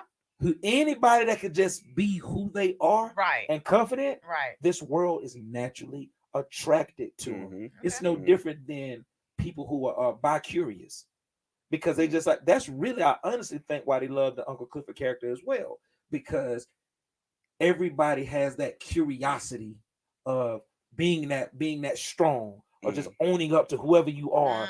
And if I can just get some of that, if I can just get some of that power of just not caring. Yeah. Because people, when they say you come out your shell, that's what they mean when they say come out your shell. Mm-hmm. You develop that power of saying, I really don't care how people see me. Really don't care what they think. Really don't care what I drive or how I live or whatever. That's when you become powerful. Okay. When you realize who you are, and you like, man, I really don't care. Right. It really don't matter. My dad told me years ago, the song Mr. Wendell. You listen to that song, he's so free. He's so free because he gets to get up every day and walk around the city and do whatever he feels like every day. That's really what. And it's funny because everybody was sad about Snowfall, but the most important thing he said, I feel like I'm free. Yeah, he did say He that. said, I feel like I'm free. So I guess I need to watch Snowfall. Did he die or something? No, No, but he said he's free. He said he wasn't running from the police anymore. Right, He wasn't worried right. about. He said, I felt like I'm free. Right. How That's does somebody have all that, go through all that, and then get to a point where they like, I'm being at my lowest, I'm free. It's a message in the story. And that's why I tell everybody, I wasn't always like this. I want my kids, I want my wife, I want everybody to live in their own freedom and be who they are. Whatever you like, whatever you want to do. The only thing that's against me is if you hurt somebody or you hurt a child, if you hurt during that. Whatever you are, whatever you want to do, hurts something, that's a problem for me. But if you're not, if you're not hurting, physically maiming somebody, or man, if it's not illegal, we won't put legal. We want to be illegal. So that's the old term of saying living your own rich life. Living your own rich life. Have y'all seen it on Netflix? Yes, I have. That's why I said it. Yeah. Like-minded people just be Yeah, finding shit right. yeah. I Like, Mark, you see it? I think I got 2 more episodes to go to watch. It's amazing that all 4 of us have seen that. Yeah. It has not been advertised. No, it's not. It's amazing. Right. But at the same time, it's amazing. I know people that I'm like, you just skip that. There's people on Netflix skipping that. Yeah. Skipping over that. They don't that understand. Man makes well, they'll see the title, How to Get Rich, and they'll watch it and realize it's reality TV-ish, and they'll turn it off. As soon as I saw the title, I was like, hell yeah. Yeah. I want to see what this is about. What Yeah. about. Yeah. And when you say, what is your rich life? Yes. Yeah. What? Yeah. I actually Yeah. ordered the book yesterday. My wife. So my wife told me about the show. Yeah. And she ordered the book. I ordered the book. And you know, and while we're plugging it, you know, Netflix got to give us some kind of Netflix, Yes. give me some money. Yeah, So- give us a shout out. So Y'all put Pornhub Yes. on Netflix. Yes. Because that's on there too. that in and of itself. So I'm doing, and I didn't really even advertise this, but I'm doing a 4-week masterclass called Money Mindset Makeover, and it was so interesting. A lot of the things that he's talking about in Yes. that show Yes. are what I'm teaching in this class. Yes. Most of the times, I always tell people this when we talk about money, people think they have a money problem, but they have a management problem. Yes. People spend money on stuff they don't need. Right. They blow money. Right. It's people that make $40,000 in some areas of the country, some places in Michigan, I know, that run a functionally well-run family, Mm-hmm. right? Their credit is good. Mm-hmm. Their finances, they got investments, they got retirement, they got all these things in order, Mm-hmm. and they live within their means. Right. And that's the thing. A lot of us, we want to show people the things that we have. Mm-hmm. Now, I'm okay with living. You know what I mean? Live your life, do the things that you do. But how important is it for somebody else to see you enjoy yourself? Mm-hmm. You know what I mean? Like, and it's not, and it has a very good premise to the show, and Yeah. it really enlightened me. It really showed me some things when it comes down to finances and management, that I didn't see before I Mhm. watched the show. So It changed. it changed my whole mindset about things. Right. And the one thing that really piqued my interest, he said, not everyone needs to own a home, and reason why is because we are on the old false sense of the old generation that made us believe that if you don't make it until you own a home. Sure. So he flipped it and he said, you need to teach them what happens when you own a home. It's not just you paying your mortgage and that's it. It's you got all these other things that is tied to when you own a home. Maybe owning a home is not what you need. Maybe renting is what you need. Renting. Maybe that's part of your rich life. Well, It may- that was one of the things I disagreed to a degree with him on. And here's the reason why I disagreed. Because I agree that you shouldn't own a home unless you're ready, until you're ready, right? But I do believe, and it's not about making it, being a homeowner. It's not about just making it. I think owning a home can be a good, sound financial investment to make. Mm-hmm. Now, you have to understand that there's a lot that comes with that. And a lot of people are not mentally prepared to take on those additional responsibilities Mm-hmm. when it comes to home ownership. I still personally think if you're renting, and I still look at it as a waste, you're throwing money out the window.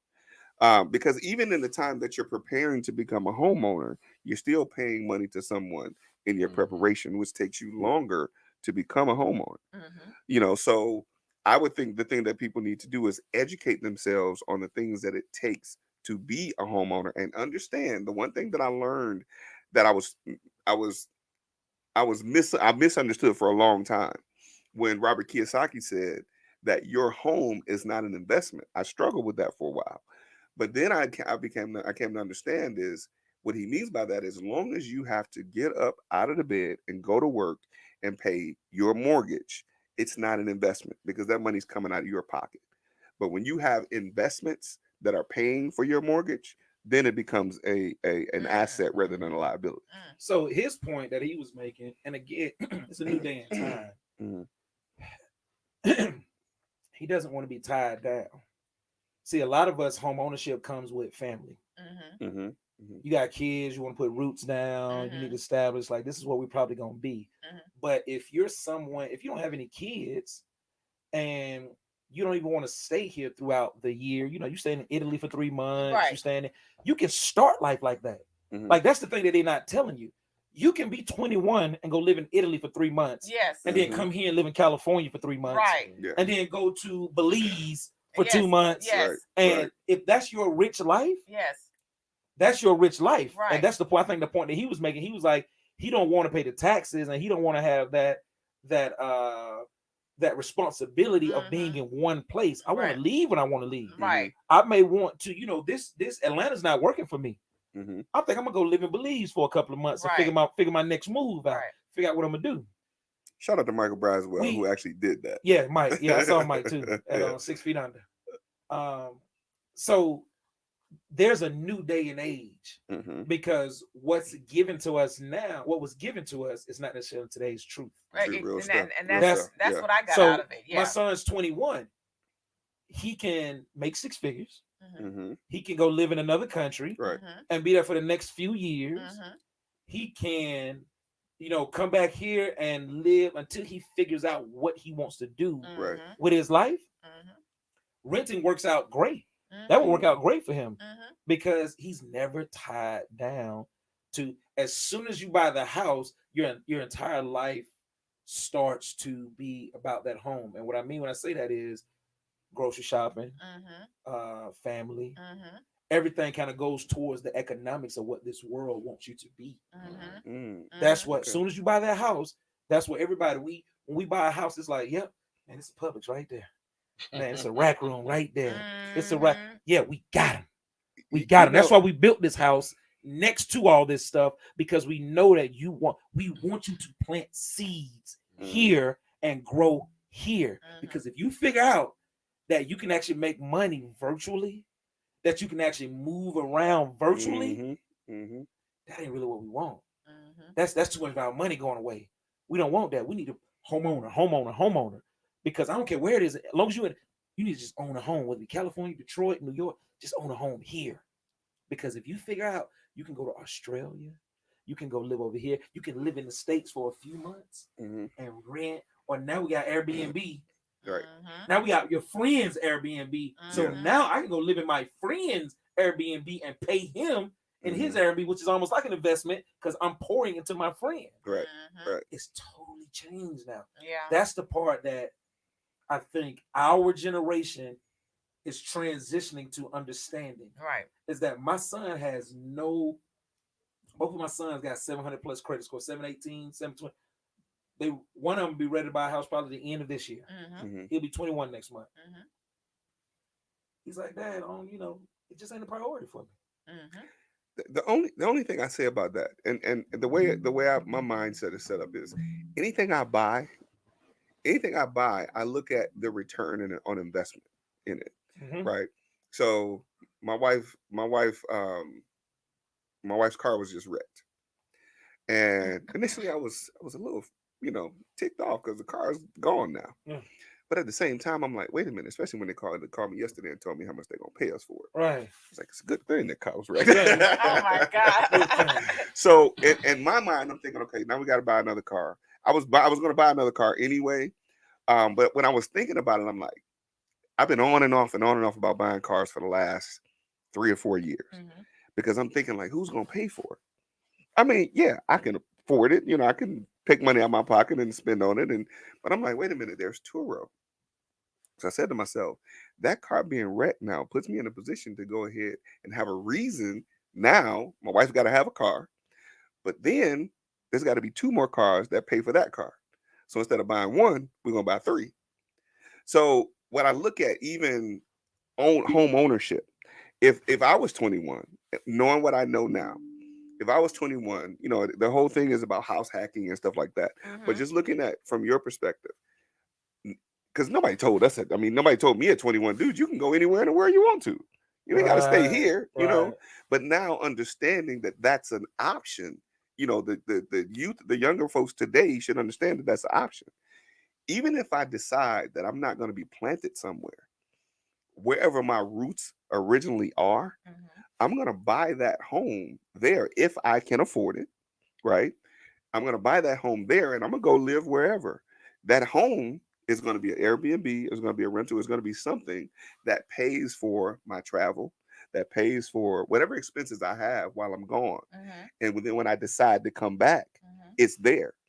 Or if not, it's made enough money for me to buy another one in another place. You see what I mean? So yeah, and I even get that. It's just that's still an anchor into what we grew up with, because he would rather rent cars out. he would rather buy maybe a multifamily Mm-hmm. and have all that stuff, pay for his personal, because he still doesn't want the maintenance or the things that come with having a home. He's like, I'm not gonna be there. I think the main thing is like you were saying about that traditional timeline. The traditional timeline. People are done with it. You know, the article came out a couple days ago in the state of Georgia now. They got rid of submitting an ACT or SAT score for 25 out of 28 public colleges in Georgia. You don't even need that anymore because which one of those schools? Because that's what he going. every school, but I think it's the University of Georgia, Georgia State, and Georgia Tech.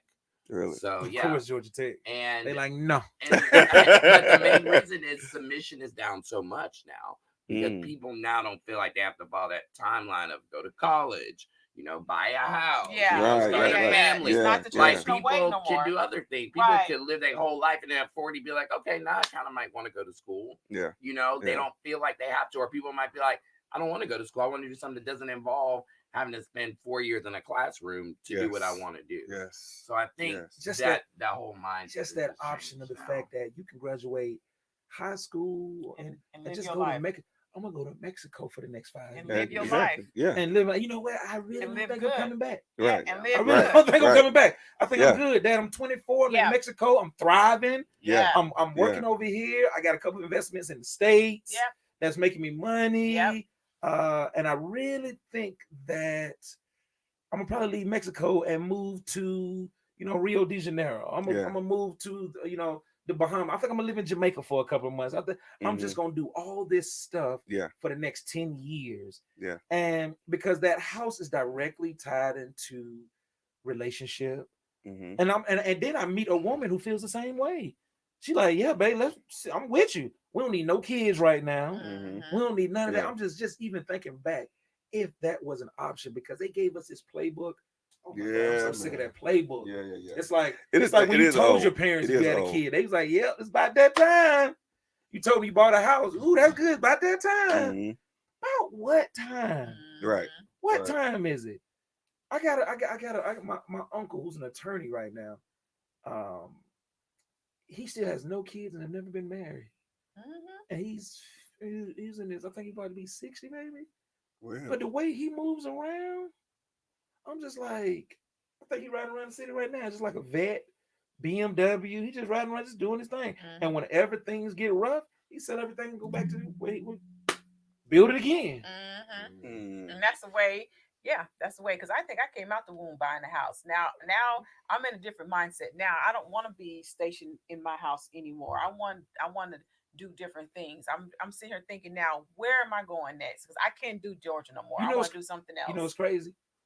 There are houses going for like $60,000, $70,000 in other countries. That's maybe 1,800 square feet with a pool, with a view of the ocean. With a view of the ocean. 70,000. Yeah. 70,000. Place like Belize. Yeah, place like Belize. 70,000. Well, speaking of Belize, my lot is in Belize. Yeah, Belize me. But you think about that, and if your parents told you, hey, you want to live in Belize for a couple of years, you want college, or you want to go out to Belize and live, you can work out there or do something virtually out there and kind of live out there, that wasn't really an option. They told you the 1 and the 2. You need to get a job here. We need to go to college here so you can get a job here, so you can get a relationship here, so you can buy a house here, so you can do things here. You don't live over there. We travel and go over there for fun, but you come your ass back here now. Yeah. Be back here now. Don't go too far. All right. Don't be gone too long, because this is where you need to be. And you just said, right. But nobody said, hey, 18, man, you can go over to Mexico, man. They thriving over there. It looks like the job ratio. There's jobs over there that pay well. Right. You can live over there. Yeah, that part. You just never even were given that option, and that option grew to where this generation. They like, I got a son right now, got a pocket full of money, boy, ain't got no car. He sold his car. He said, "What I need a car for?" He said, "I got 2 girlfriends. I got cars." Oh my God! Yeah, really? Yeah, he got 2 girlfriends. His girl got a girlfriend. Yeah, they cool. Got 2 girlfriends. And they come and pick him up. He's like, they got cars. I got a homeboy, we got a car, and it's Uber. Why would I want to pay car insurance? Yes, I mean it's a lot to have to take on all these worldly responsibilities that were embedded in us back in the old days. Yeah. His thing is, if he just needs a car to get around, you and mom got plenty of cars. He's like, I'm surrounded by cars. Mm-hmm. Somebody should opt out and be like, I don't need a car. Mm-hmm. Because there's 4 cars over here between you and mom. There's my homeboy who lived with me who got a car. There's Uber, and I got my girl who got a car. Why do I need a car? I'm just sitting like, damn, right, wow, right. Wow. Like for what? Yeah. What I need to go to I need to pay insurance so I can go to the store. I can make a phone call and have it delivered to me. Yeah. I can make a phone call and we're going out Saturday night. Either I'm gonna ride with somebody, and most of the time they want him to drive. They like, yeah, here go my car. You drive us tonight. He's like, that's enough.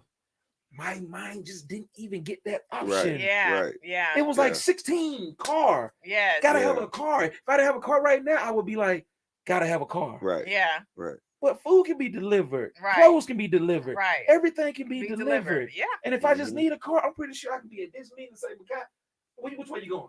You're like, man, I'm going towards the city. Well, take me to the city. It cost me $25 to go from the city to home. Yeah. Like, which way you going? Oh, yeah, I'm gonna ride with you over here. Yeah. And I'm gonna do that. Yeah. That mindset is amazing because he's working, he's making money. He's about to make me just take another path on whether I'm gonna buy these cars. Because you got to think about everything that you do. Yes. It's like the world wants you to make money. Yeah. They got a tax on it. Yes. Yeah, there's a tax on it. Yeah. There's a tax on it. So if you figure out how to make money and not have to pay that tax, that's when you really winning. Mm. When people, when family from other places come here and they like, what I'm getting a rental car for? Like, where exactly am I going? Mm-hmm. Where I need a rental car? Yeah. I don't need a rental car. Mm-hmm. He's like, I'm coming in town. You go do what you do. When you get back, we'll go do everything we need to do. Mm-hmm. But I'm literally paying for the convenience of it's the American way. Mm-hmm. Big house, big car, big everything, big bills, big tax. Everything is big. Yeah, and I don't want any of those responsibilities anymore. And none of us. This year is my year that I'm going to downsize everything. Downsize all. I tell anybody, everything. Downsize it because you really, what you really operate out of is convenience. You're paying a tax for convenience of nothing. Mm-hmm. Wow, nothing. That's a whole nother perspective. Yeah, that's another show, man. I just told my wife. I said, honestly, I believe he just introduced the next show. I think he just introduced the next show. My son, we gotta give it a topic. Using one car all week long. I'm sitting here going back and forth every time I go in the garage and I see the name. I got one car at the boy's house. Then wife got her car. My son been using her car. He been going. He just, and the car is 4 miles away from us. Mm-hmm. It's at the other house. Mm. She's like, I ain't going nowhere. And if I go somewhere, she's like, if I need to go somewhere, all I gotta do is tell you, either you're gonna leave me the truck or you're gonna leave me because you ain't going nowhere. Mm-hmm. And I'm saying, really, Glenn, this hit me all over since my boys moved out, but it really hit me this week when I saw that her car was gone 5 days this week, and she was like, she didn't miss a beat. Mm-hmm. And I'm like, man, that insurance, that'll be another $400-500 back into the household. Yeah. Yeah. Next show should be called Living with Less. Living with less. Boom. It's crazy. I even told her. I said, I think Nicole just set herself up for being on the next show. Oh my gosh, the next Thursday. I even told my wife. I said, I want to find out somebody that's actually doing that though. I did that. That's another reason that popped in my head too. I had a partner of mine who lived in the city. I think his license was suspended for 6 months, maybe a year, and I watched him Uber and catch rides with people all over the city. He lived in the Atlantic, so he had money. Mm-hmm. He had money. Mm-hmm. His wife had a minivan. She picked up the kids or whatever. That was fine. He still conducted business. And I actually got jealous a few nights because we were going to a place. I had to drive home, so I couldn't drink like I wanted to. Mm-hmm. He wanted to go to the next spot. I was like, well, man, I got to think about the drive all night long. Exactly. Yeah. Right? I got to think about, I can't drink. I can't have another one because I need to drive. He like, man, let's go to the next spot. I'm like, well, you can Uber to the next spot. You can Uber home. You can sitting there thinking like, damn, they had one minivan. That's what he drove. And then it's crazy because I think he got his license back and he did that for another year still. Yeah. I seen him pull up in the minivan, showing houses. Wife pick up the kids, or mom can pick up the kids. But it's just like the first date in America, everything's got to be big and expensive. You got to have your own everything. Right. Even the first day of kindergarten, it's your lunchbox. Don't you share it with nobody. Right. That's yours. Right. That's your jacket. Don't you give nobody else your jacket. Everything is big, grand, and how big is that house? How big is when in the fact is that's old school. That's old. That's old school. how much square feet do you and your wife really need? Well, I think it's old school, but also too, when you live in large metropolitan areas like we're in Atlanta, that's the mindset. That's the mindset. When you go somewhere, if you see somebody not driving a certain car, or if they wearing an outfit where you don't see no labels. But you know what's crazy, Mark? You know what's crazy? We will travel to other countries and envy how economically they live. Yes. And they live very economic. I go to Hawaii real. and don't see a damn SUV nowhere. Right. Don't see a brand new Maserati. Don't see none of that. Little bitty small cars. And it's crazy because what we don't even realize is that the reason we go to those countries is because that's who we really are and that's who we want to be. Everything we are here is actually what we're not. Yeah. You go what to England, we really want to be. The BMWs is the taxis. Yeah, because they're just well-made cars, and it's the older ones. Yes, exactly. And it's the older ones, the E36s, because they like this is just a well-made engine. It's a car that lasts 20 years. And when you go over there, you can't wait to rent some, economy car. You can't wait to stay in a room where it's only two space for two people. Right. They go shopping. They don't go shopping for the week. They go shopping for the day. Yeah. You get up, you get bread, cheese, milk, juice for the day, and it's affordable. It's $35, $40, but nothing spoils in the refrigerator from you buying this abundance of stuff. And I've moved to that direction. I only buy food for the day. I don't buy food for the week. And then if I buy food for the week, it'll be stuff that we can snack on, like nuts and fruit and stuff like that. It's crazy because your mindset is crazy. If people in America don't even want to go shopping every week. We rather try to. No, he did not. What? You talking about the lipstick? Yeah. I thought he was talking about something else. Girl. We can wrap it up. We can wrap it up. But it's crazy. It's just people don't want to go shopping every week because they don't want to commit to that. The food would actually be fresher if the grocery stores didn't have to store so much. If a truck came in on Sunday night for stuff for the week and it sold out, that truck would just come in every Sunday and people would just shop on Monday for the week. It will make the food for you. You want to have MSG and all this stuff that's chemically killing us because you're trying to make shit last for a month so people can come and buy it for a month. So in Belize they don't have fruits and vegetables. No, I know they don't. They don't have the space or the water supply. To do. It's crazy because they got the freshest water because of that. Because they don't have chemicals in every plant and everything that they do. Only in America do we have such smog and stuff. But again, that's why we go. You go to a country where the car you drive is not even being seen. You went out about an Escalade in America, then you go to Hawaii and they ain't an Escalade in sight. No, unless you're at a hotel where they, bringing people, shuttling people. You go to another country, they give you this small economy car. You say, give me a Charger. They like a V8. Sir, you want a V8 engine to drive around Italy? Sir, where you're American. You're so American. You're so American. You want a V8? There is no reason for 8 cylinders to get you from here. We don't need to go that fast because nothing is in a rush. No. Right. Nothing is. So sir, you and your Challenger Chargers, they don't even shoot commercials in those areas for those type of cars. Right. They always say when you get off that plane, when you get into these other countries, the first thing they say, you are now in whatever country they're in, it's time for you to slow down. It's time for you to slow down and relax. It's like what time are we going to get to the hotel? Relax. We'll get there at some point. At some point. Yeah. Now you flip that, right? People from another country come to America because it moves that fast. Mhm. Because everything is that fast. I don't need the Charger. I don't need the Escalade, but I do need the speed of business that y'all operate in. Mhm. Because y'all business does operate in an abundance to where we can capitalize on it. Yeah.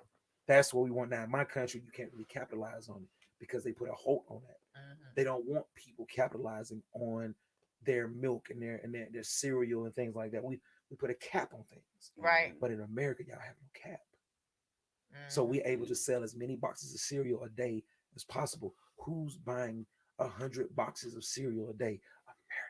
Americans. Mhm. Because they feel there's a fear of going hungry. Mhm. I actually come from a country where there is real hunger, Mhm. but y'all live in fear of it when y'all got the most abundant. Oh my God. Mhm. My son was at my 9-year-old after the basketball game. He goes in, he gets some Pringles. He says, Dad, look at these Pringles. I said, what? It says on the Pringles, only sold in Kroger. He said, What? Dad, does these only get sold in Kroger? He said, did they buy these from Kroger and they sell them at the gas station? I said, that's exactly what they're doing. Damn. Wow. He said, that's exactly.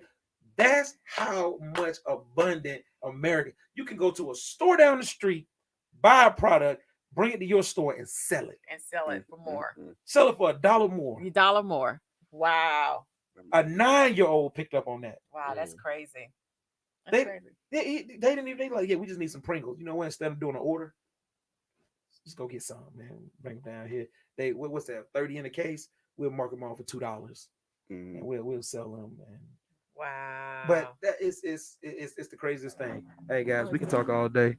We gonna that's us. yeah, we gonna wrap this thing up. What time is it? About 2:00? Yeah. Yeah. It's time to wrap Man, it I don't think Makai signed up. Makai, man, we're gonna have to get some engineering dollars. Right. For, yeah, but man, we gotta get some boy. I gotta tell you, because you say volunteer. Well, I keep going then. Keep going. All right, so no, but this show is always good. The time always flies, man. Marcus stopped in here. I'm so upset that he and Nicole are matching. They came here with their plum. I don't know how this happened and why. Yeah, but that's crazy. When they came here with the plum on. Yes, what the heck is going Marcus, on? what you got going on right now? Any meetings, any events, anything? Me and Nicole are trying to put a little something together. Just me? We don't try around here. We don't try he's saying try. We're doing it. What are you doing? We're doing it. We're doing it. Okay. Girl. Marcus said we're doing it. We're gonna have some details coming soon. And I think we talked about it last time I was here, and it's like you always use your platform or whatever you can to not only help others, but to make sure you put yourself in a better position. Absolutely. So what what is this that you're working on? We got kind of like a mastermind thing we want to do with some other investors. Okay. I ain't getting no phone calls, so I guess. I'm actually in the process of trying to do some government contracts. Government contracting.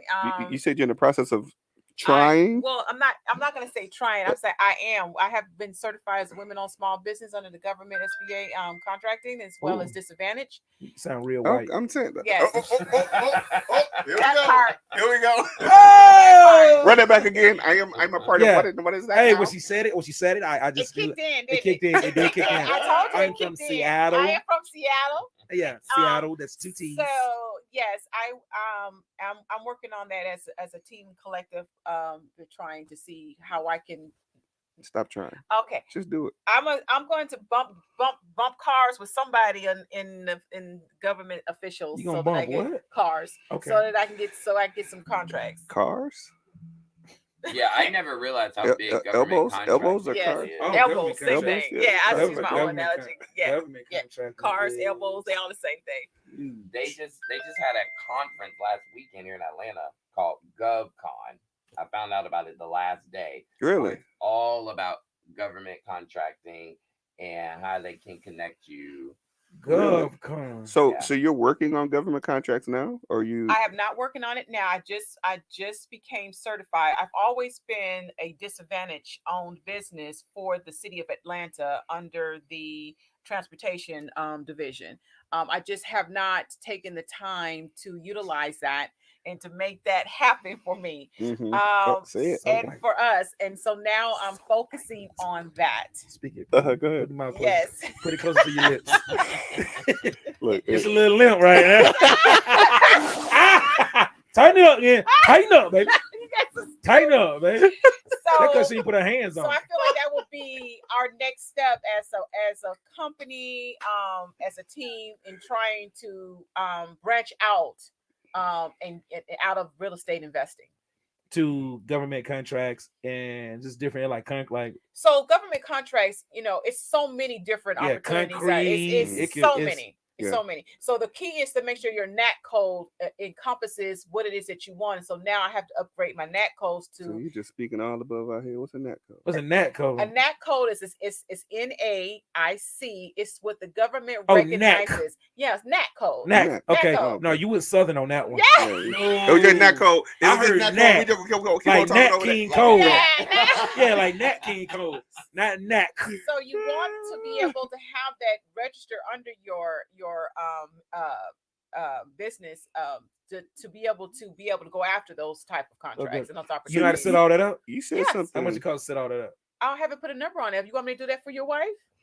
She needs to be 50% owner. 51% owner Of what? of whatever business y'all are in. Okay. That's very easy. We can talk about that offline. I got one that my wife is. I'll talk to you about offline how we can make that happen. She need to be 51%. Who's that? Oh, okay. So then, Luciano, okay. So you're on a podcast right now. We're recording. Luke, okay. Luke, we don't want to talk to you right now. What's up, man? Luciano. Hey. Hey. So it's very easy and it's very simple. But right now, I only chose development, construction, real estate, and project management. So now I want to go back and add other NAT codes, which I'm gonna do administration. Yeah, we met with somebody who said you can add as many as possible. As many as There's possible. there's no number on what. I'm trying to think of the young lady's name that taught government contracting. I forgot what her name is. So when he called me and said, "Where the heck you are? And why you not on your way to the show?" I was actually on a government conference training course call. And I had to cancel that, which is fine because she said she's recording it, so I can. Oh. Yeah, it's it's through like a SBA. Zoom, yeah. It's a Zoom call that she's recording Okay. through Through SBA. Mhm. So I will be able to go back and I will be able to watch it again. It was for 2.5 hours. What's her name? Patricia Dozer. Okay, that's not who I said. And she works directly with SBA. So the one thing that I'm finding out in this process, there's a lot of government contracting companies out there that are charging to do what I did on my own, basically. And so now I'm learning more and more and more that I see Patricia from SBA, shout out to her. She said it's up to you if you want to pay someone else to do what you can do yourself. She said, but we have all the tools for you to be able to get where you need to go. And the key is to get on all these councils. Like I'm already on the Atlanta Builder Association as a women-owned business, and as I'm on the Women Council.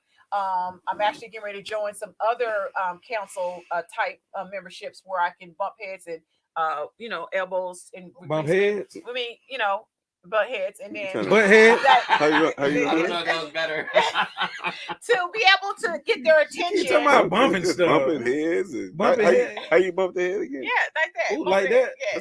That's how she bumped the head. Okay, so we gotta get back focused. So yes, it is an I know. opportunity. She in her white character right now, so Yes. she's talking about, let's get back focused. Yes. All day we've been giggling. Now she's talking she want to get focused. She Let's talking get about, back. look, let me tell you something. Black folk know when they learn something, Right. boy. They want to let you know, boy. I'm part of the SBA. No. Listen. I'm a Everybody part be of quiet SBA. now, I got government contracts. No, shut up, everybody. Listen. Hold on. Stop making jokes. I'm a black woman. I live in a black city. I'm in SBA. We got government. Got to have your NAT code. It's a great opportunity. We know. It's a great opportunity, know. and not to mention, It feels good.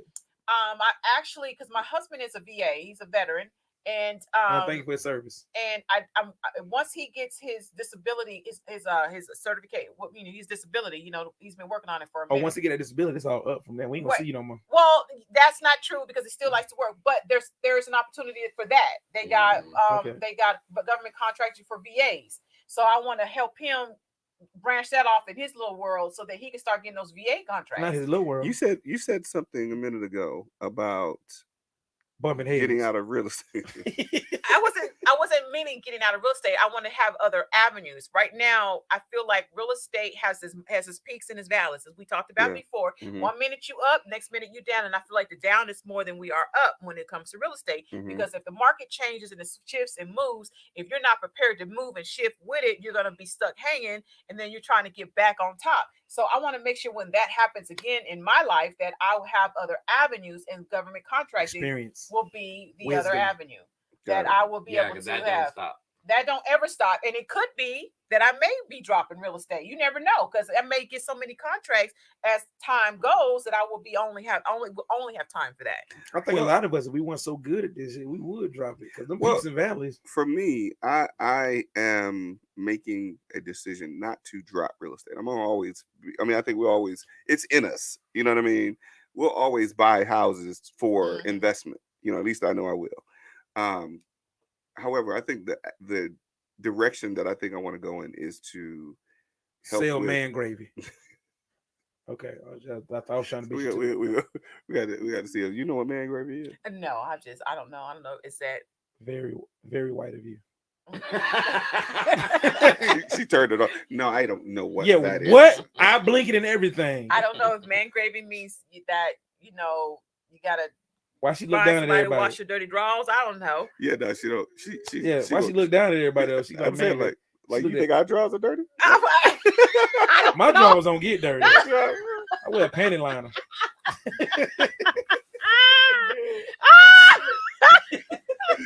Anyway, what I was Okay. saying Bet my was, drawers ain't dirty. No. They make man panty liners. Nah, it don't matter. It's a panty liner. Got a drawers line or whatever you want. this is where we need the bleep button. Press the bleep button over there. But We're not gonna say he I wore. understand. So let me just back up. I'm not going to say that I'm going to get rid of real estate, but it probably won't be my main focus if it Right, comes to it. Right. That's all. And I'm that's kind of where I'm going to. I've been real estate. I'll be 25 years in this year. So Wow. what I 28. want to do is help You're people only 60. help people get beyond their limiting beliefs about money Mhm. and get beyond their limiting beliefs about what they're capable of. So when we started this conversation, when we were talking about what we can't do and we can't, and because that's why I was asking the questions that I asked, because I want to help people see beyond the things that we think limit us. Because which is the roadblocks that people have set in their lives and over that's time. it's all us. It's Yes. all on Over it's all on the time. individual. So we remove that roadblock, then Yeah. you'll be able to see straight. And that's why me and Nicole talked about doing a mastermind with people, and not like something we're trying to charge with, but just something where people who we're already connected with in our circle, we all get together and figure out how we can all help each other get to that next And you level. said trying again, but so We're that going means to. Trying. that Going means to, that yes. means when is it happening? We haven't set a date, but we need to. Set the date right now, What, goddamn what are you it. waiting on?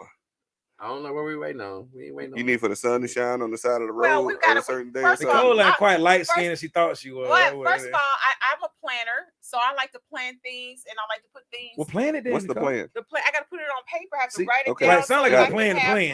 My subject, my objective, and What's the and date? I don't have it.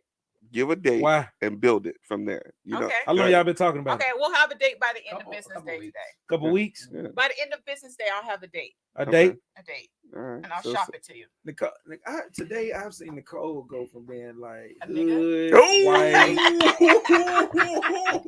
To gangster, gangster, to white, to white, to light skin. to light skin, What else? girly. Yes. She had some girly moments where Yes. she was like playing with her nail. Then she Yes. had some moments where she was just goddamn Yeah. like, boy, bitch, get on me. Yeah, she has really taken me on a ride today, boy. I'm like, But that's what people do from Seattle, because we're multifaceted. We have we have the West Coast, we have the West Side, then we have the Northwest, and then we have the South. You know what they call that, right? What? Code switching. yes, code switching. I've never heard of that ever. Yeah. in my Yes. Say, life. hold on. My nephew hold had on. to do it in Hold on. baseball. He said that earlier. Yeah. But Marcus came in and he automatically knew what code switching is. You ain't never heard of it before? I've never. We heard all of do code it. We switching. don't even know we do it. Yeah. Sometimes we do it. My nephew plays baseball. When you walk up on somebody black, you like, what's up? What's up with Right, you? right, What's up? right, How right, you right. been? You walk up on somebody white, hello. How are you? Coach. You do it almost subconsciously. It's becoming a sense for kids. It is. Like It really kids is. playing sports and stuff like that. You got a black kid who plays on a white team, baseball. He's constantly code switching. Yeah. He's constantly code switching. I'm looking at that. I'm looking at that. I get that. You know, because you see the video. You see the video of President Obama when he was coming in and he was greeting the different people, and the one black dude he came and gave us some dap. yes. I think because of our nature of comfortability of the people that we encounter on a regular basis makes us naturally comfortable having that type of interaction with one another. You know what I mean? Like you think about it. We riding down the street. I see you. We hit each other with the head nod. Hey, that's the lingo. Yeah, you know what I'm saying, like Because if you don't hit me with the head nod, what are you? Well, right, exactly. So I think, and I don't know if it. I guess code switching can be the term for it, but I think it's a natural thing for us to be able to interact with people that we feel we have certain commonalities with. Right. You know what I mean? Because the thing then becomes, if I do that to one of my white counterparts, will he understand that? You know what I mean? Does he understand what the head nod is, or does he think I'm trying to swallow a pill or something? You know what I mean? So I think it's a natural. I can't even say cultural, because I think it's just natural for us. Does that make sense? Yeah. For some of us, Yeah. people from Seattle don't necessarily know how to be black. Let Everybody from Seattle don't dap up. me give one example. Well, I my caught brothers myself. do. My brothers do. They're from the I west caught side of myself Seattle. in Detroit this last week. I was there. I'm driving down the street, some people outside, and I just caught myself, giving the deuces. That's not something culture. Well, I guess the culture of Detroit, when I was there as a youngster, that's not something that was natural for us, because we're like, you don't know me, you know what I mean? That was the way, but because I've been in Georgia for so long, it's natural for me to. Oh, you better speak. That's what I'm saying, But I was surprised that they received it, because a lot of cats in Detroit be like, "Who you waving Well, at?" people in New York, you walk down the street, they look straight ahead. They won't even speak. And Won't here in even the look at South, you. you New walk down the York street, is just everybody's hi, rude. everybody's hey, how you doing? My wife I was say pregnant that. and they was bumping into her stomach. I almost caught a case. I say that about Yeah. New York too. I love New I York, almost man. called I it say case. I love to go to rude, New York, but the they people are in New York rude. are rude. They My are wife, rude. my You know wife's what- from you know New who York. Actually, who actually educated me on it? My wife. She went to Africa. And she was like, the same thing happened in Africa. And she was like, babe, it's because they what'd you tell me? They are not privy to like saying, excuse me or anything, because everything that they do is like it's like bumping into each other to get through anything. Mm-hmm. So what you grew up, what you were raised to think is, you bump into somebody, you say excuse me. Excuse me, exactly. But if you were never raised to understand that or say that, Then then bumping in, getting in the line, and people bumping into you would be the norm. So people come from different countries, not to mention they don't know the language. They just bumping into it. I looked around, everybody that was bumping into it was probably somebody from another country. Yep. Wow. That's probably what it was. Yeah, because they are not accustomed to American ways of saying excuse me, Right. pardon me, Exactly. hey, my bad. They just standing next to her, and it's like you bump into them, they like this is normal. Yeah. This is normal. How we get on any bus, any train, any cab. That's why I don't do mass transportation, because I mean, you bump into me, I'm ready to fight. See, that because you bougie. Yeah. That's your white privilege. Yep. That's it. That part. That is your white privilege. That part. You know what? White privilege. There it is, right there. That's what it is. Yeah. There's your white That's privilege. what it is. You don't think nobody's supposed to bump into you? Ain't nobody supposed to bump into me. You're supposed to look at me and say, hey. If that is not Excuse the definition of the white privilege. People are not supposed to bump into me. Of black privilege. It could be black privilege. Hood privilege. Hood privilege. Gangster privilege. Bitch, get off me. Gangster privilege. Thug. Yeah. All right. So are we wrapping this thing up? Yeah. Now I think I'm gonna have another guest come in. All right, yeah. So, oh my God. yeah. My wife calling me, so it's time. Hey, to wrap it. She's like, you still there? Y'all go and wrap it up. I'm just gonna Well, down, lay down for a minute. Go ahead. Tell the folks who you are and what you got going. What's coming up? What y'all got going on? Well, we are doing. Tell them where you get that. We're not sweatsuit trying. from. We are What we gonna call it? What's it gonna be called? I don't know. What's it gonna be called? I don't know. I gotta think of a good Gangster name. mind. For what? Not gangster For mind. what? For the Or mastermind. Mastermind. Gangster mind. Yeah. Get your gangster mind on. So it's only open to our cousins. Well, I mean, there is the others that are gangsters too now. So No, Jason. you actually I'ma described tell it you the something. other set. I'm gonna tell you something. White people that do code switching and that are good at it, Mm-hmm. them the true gangsters. Them the true Yeah. gangsters. Them Real the Yes. true talk. gangsters. Real talk. The ones that can make you feel comfortable yes, with who you are, even Yes. though they do feel a different way. Yes. Or those are the real gangsters. yes, I agree. yes, And they can do it for years. yes, Let me tell you what, a lot of them, you were friends with a lot of people before the pandemic, before Mhm. Trump came out, before Trump was in office. I appreciated Donald Trump. He exposed everything. yes. He brought it all to the light. It's the very reason why Atlanta Rhea. Uh-oh. So on that note, all right. So it's Very wide. Thank y'all for coming out. God bless you. Good night. Not the Russell Simmons. Not the Russell Simmons. Thank you for coming out. God bless you. See you tonight. You guys are so Yeah, hilarious. Atlanta Rhea ain't been the same. Oh, Atlanta Rhea ain't been the same since the pandemic. Uh-oh. It ain't been wow. the same. I know they've been the same. Because all y'all read that clear. We were very clear with some of their posts. If you were friends with them, I was. you saw the post, you were like, Yeah. "Bitch, Yeah. that's how you really feel?" Yeah. And you be smiling in my face like, "How was the kids?" Yeah. You don't like my goddamn kids. If you feel that way, you damn sure don't like my kids. I think that's the topic of a conversation we need to have. Okay, that man. should be on the next one. That should be on the second week of May. Yep, Atlanta. Okay. Atlanta Rhea. Why did you not attend Atlanta Rhea event? Yes, there Listen, it is. I think we give them an opportunity to come on and talk about it. Okay, so you need to write that I would down. love for them to come on and talk about it. That's called it's- planning. Man, I'm saying they'll start a fight, but it'll be a riot in here. I The think husband and the wife got to come together first. I think it'll be a conversation that we I can think they'll have. come separate. I think it'll be a conversation we can have. Tell Don Yeah. DeRosa. Come on in here, Don DeRosa. I I think he can't. called it names out. I can't. All right, so listen, I let's talk can't. about the name of the mastermind is. Gangster mind. It's not gonna be gangster. I feel like a jigaboo for Without- just being TBD. there. TBD. Okay, Glenn, TBD. We'll take After that. Atlanta Rhea did, I feel like a jigaboo. Okay, so this is way uncensored now. Okay. What you Hey. got going on? What's coming up?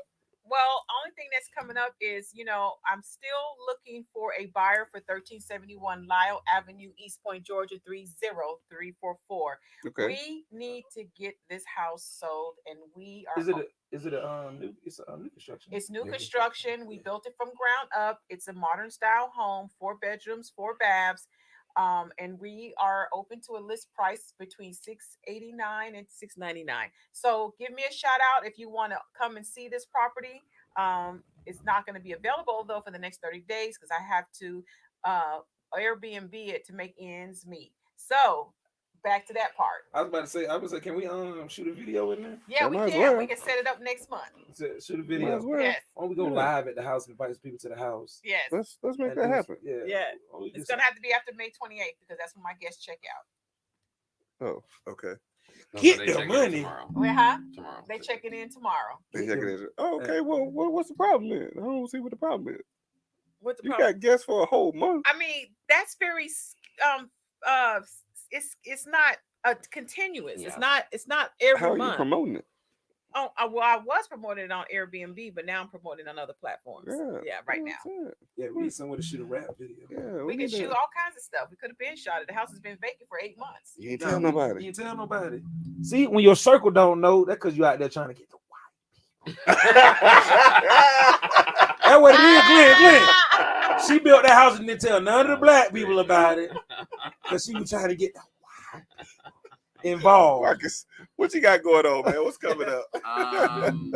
Like Nicole said, we're definitely trying to get that. Stop trying. We are Maybe if y'all tell the black people that it's vacant, we can go to it, Makai. We're always looking for some possible new projects, either for investment or for clients that are wanting to do new construction or rehabs or renovations. if Nicole hasn't already said it, you can check out our website at www.ureig.net. You can see a whole video and list of pictures and projects we've done. What else is UREIG doing? I'm mad. That's y'all logo that like Krispy Kreme, right? Yes, everybody always says it looks like Krispy Kreme logo. I know it's not I Krispy posted- Kreme, so- and I still click on So it. let me tell you, I posted Damn. a Earth Day post or whatever with Sick the of this. logo on it. This show ain't gonna And the never girl end. said she thought Krispy Kreme was doing an Earth Day sale. She went there. I said, damn. Hey, I look at my Instagram, I see it. I know that's not Krispy Kreme. But yeah, let me see. I don't know. I click on it, and I just be like, I I've gotta Ready see- Green and Krispy I've seen Kreme it a Ready few I don't Green. even think I follow Yes. Krispy Kreme on I see Instagram. it. Yes. Yes. Okay. I think I don't even follow Krispy Kreme What on is Instagram. what is 3M Marketing doing? And 3M Marketing, we've kind of actually moved more into doing more like development with clients. So helping them with content creation. I have a couple photographers I partner with, helping them with branding, because a lot of people I've seen have just wanted to get started but don't know what avenue they're going in. And kind of just helping a lot more. I've been working with smaller businesses, so not just real estate primarily, but a lot of other small businesses here. how can they check out 3M Marketing? So you can always check me out on Instagram or Facebook at 3M Marketing LLC. We also have a tab under UREIG website where you can set up a free consultation to kind of tell me more about your business and how we can work together. And then, as always, I still have the gift basket company going on. Tell us about that. Still doing gift baskets for anything. I have a couple orders now for some birthdays this month. We just did a couple of closing baskets the last time I was here. Graduation's coming up, so if you need graduation, What's the Day. promo for Mother's Day? We're doing an $89 Mother's Day basket. It's gonna be amazing. It's gonna have all Marcus, kinds that's of- high. Look, Marcus. Let me say, in marketing, you don't never tell them the price. You just tell them the discount. They will Okay. get 20% off. Get 20% Well, off. the original That's why I price, said that. original price $119. So $89. He's still talking the high price. as giraffe He's coochie. still, That's high. he still said the price. That's high as giraffe Listen, coochie. no. It's the Dear value. mama. It's the value, Well, not it's the custom price. too, guys. No, I know. It's custom. Let me tell people all the time. You know when people say it's value, I'm like, I believe in your value. It's just not my value. I believe it's of value. if you say you saw Marcus on the show on Real Life Real Estate Investing Uncensored, you get a 20% discount off whatever price he sets. Heard. Yes. Man, that's a lot, man. What come in the basket, man? Because Whatever you might get somebody that okay. won't the regular basket price we'll say is $119, and that comes with one bottle of champagne. But if they want 2 bottles of champagne, that's going to be a different price. So You can make a basket with 2 bottles? We even did for Kimberly Briggs and her wife. We did shout out to B2. We did some custom engraved champagne glasses for them with their wedding date on it. Yeah, but that doesn't come in the regular basket. No, That's- so that's what I said. It's Right, custom. right. You know. So 20% off whatever the Yeah. price is. You Yeah. feel you're paying attention. Oh my Mhm. bad, there I go. I like that. Whatever. Put in the titty. I know. It keep grabbing my arm. That why you want What to sit next to me, huh? Yeah, I'm about there right now. Yeah, I told you that but I'm about to say what? he said I'm about that right now. What's y'all talking about? What's coming up? What's coming up, Rod D? What's coming up, Man, let me tell you, I got a couple things. Man. One of the biggest things I want to push is that we got this $900 learn real estate. It's basically automated. People pay $900. We give them access to our software, and they just text all day long. They just send out text messages, and the coaching part comes in once you get the deal. So you text, and once the deal hits the table, then that's when the coaching. Because naturally, if one of my students say, "Hey, I got a deal," you know what you think about? We're gonna start coaching anyway. I don't want to. We're not doing any coaching beyond that. You want to be coached? Go get the deal. We're gonna give you the leads. Text the leads. You bring the lead. You bring the deal in. Then we'll start coaching. That's been going pretty good over the last month here. So Okay. we're I gonna see stick with you that. had a student that's gonna be getting $10,000 off of texting. Man, what 62-year-old woman? 62-year-old woman. Yeah, She good be on, stuff, you know, they good get a stuff. deal too. They be on you too. What's going on with it now? When the closing date now? So here's one thing. I did what I did for a reason, and I want y'all to get what just happened. Right? I'm gonna tell y'all what I got going on because guess what I just became? What? I just A became deacon, minister, pastor, reverend. I just became project management where UREIG, right? Mhm. I sell baskets now. I do marketing now. I sell. What's the name of the course you got? Deal finders. I sell deal finders. $900. I'm an affiliate with all of these companies. Y'all get what I'm going? Absolutely. This So is we're working together as a team the- now, and we're giving shout outs so that we all can make money. this is the point that I'm making. And we This- black. Mindset. thi- That's thi- the mindset. right. And we this- black. right here. That's- And we all black. And we black. I'm coming to that. We're light skin on the left Light side. skin. Let me tell you something. When we collaborate, Nigerians we still collaborate. always It all works out. You see what I It mean? does. Yes. So this is what I want to give a shout out to. What's coming up this weekend? I can't believe we've been on the show for 2 hours and we talked 1 second about the Real Estate Talk Club event that's happening this weekend. What is Oh, this Will, this Tim and Will. Tim Will. Boy, I ain't talking about that because Tim and Will didn't invite me. Tell What is Tim and that? Will, but I ain't got What is no that? invite. See, that's what I'm talking Me and- about. It but it's- shouldn't be anybody in Atlanta that's doing real estate or want to do real estate in Atlanta or around Atlanta or wherever you're from, and you don't know about what's happening with the We're Real gonna take Estate a nap. Talk Club. Real estate talk club. What is that? The realestatetalkclub.com. It ain't for black people. Go to it is for black For people. light skin, my It's light for side. all people. The realestatetalkclub.com. Go to the website, get registered. VIP. There's a virtual option, and then there's a VIP option where the actual event is going to be held at a mansion, and then there's going to be networking afterwards. And you know, if you purchase the VIP opportunity, then I ain't purchasing none, and it And better be then- VIP. Tim, Will, Ramon, everybody. you purchase the VIP option, you get to network with the speakers after the event. And not only that, there's going to be a bus ride that takes you around to different projects that they have in the works. Wholesale projects, fix and flip projects, you know, the different projects that the speakers have going on. Is this a monthly thing they do? Or No, this is the first one. The first one. It's the 7-figure summit that Okay. they actually have it And coming what's up. the purpose? To be able to teach people about investing in real estate. Yeah. And people that are interested in learning or growing their business. There's going to be different topics that they discuss. They're going to talk about real estate investing, Airbnb, a host of many other things. Nice. So go to the don't see it. realestatetalkclub.com. I don't see it. Shout out to Will and Tim. The real estate. I ain't Talk giving Club. Will and Tim no shout out. I I'll ain't got give to it a shout invite. out. You got to let us know in advance about next time, so we Yeah. can make sure we come. That's through. the 28th and 29th, Friday and Saturday. Nice.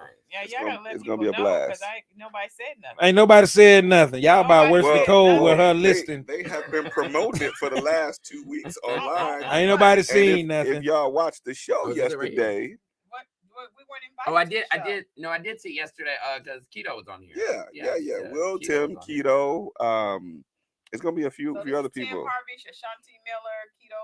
Keto Johnson, Will Galloway, Frank Iglesias. And he didn't even call it. Frank Iglesias, he's still alive? Yeah. Frank is still doing the Yes, damn Frank is thing. still Frank is still doing the damn thing. Look. And he didn't say nothing. Frank 109, boy. They had me the other day. They said, you know Frank? I said, yeah, I know Frank. He said, how old Frank? Frank came in and said, he's 109. 109 years old. Oh, and Mel. But Right, you got ain't never Paul met Hart, no the Frank guy. Iglesias. You got Ramon And Tooks. I talked to Ramon Tooks a couple of days ago. He didn't say nothing. Yeah, What it's can going they expect? down. It's Let me going tell you down this something. weekend. You know what the worst thing is? People who really don't do social media advertise on social media. We ain't checking your social media because you really don't do social media. No, they did it. They did it the whole. It was like for the last 2 weeks they've been promoting it. Listen They ain't again. saying nothing. I'ma say it why you one- didn't find this? Why you I didn't did catch see this? none Look, of let me I tell didn't you, see that. Nicole. Yeah. I'm gonna say it one more time. Uh-huh. Okay. Don't promote on social media when you really don't do stuff on social media. Meaning that y'all know we gotta have engagement. Yeah. And you know social media don't like the same stuff over and over. Yes. Sometimes you gotta put a little bathing suit on there, sometimes you gotta put a house. Yes. Sometimes you gotta put a little naked leg on Yes. there, sometimes you gotta put a little Yeah. a little LeBron on there. Yeah. Sometimes you gotta do that. We ain't checking your social media Yeah. because your social media only come on when you got an event. Yes.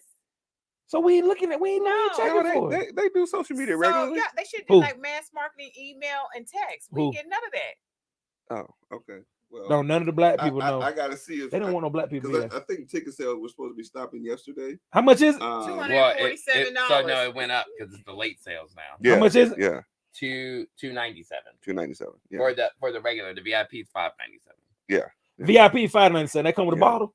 I We get a didn't see that. we get a bottle of grape. Man, call it comes You with. That's why you had me on the show It is- yesterday. That's why you had me on the show yesterday. Boy, I would have lit into boy. So can we just It comes with. can we just go to the VIP mansion mixer? I I'm don't going. know. Who I don't got? know. That's Who a do we good know question. that got a VIP? That's where I'm going. Whoever already paid for one that I know, I'm gonna go put in on his. I got 50. I got 50. Nicole, you got 50. I got Mark, you got 50. Shout out I got to 10. I got $10. shout out to the 50. Real Estate Talk Club and the Seven Figure Summit. Hey, they go 150 right there. All you gotta do is let all three of us in, and you got 150 in your Right. VIP. Because Yeah. I ain't hit no VIP limit. I ain't hit no body count limit. So that This means has 10 been- people come. 10 people come to VIP. Shout out to VIP. We going to the This Vietnam. has We're gonna been- bring 50. Bring 50. Bring Okay. 50. We're gonna bust that down. Yeah. We're gonna bust that I down. don't And you need know to go- what? I don't want to go to the other stuff. Mark, But I can do this just is a what this mixer. show is When about, when man. Ramon and Tim don't say Run Much really ain't got it, bitch, I ain't got it.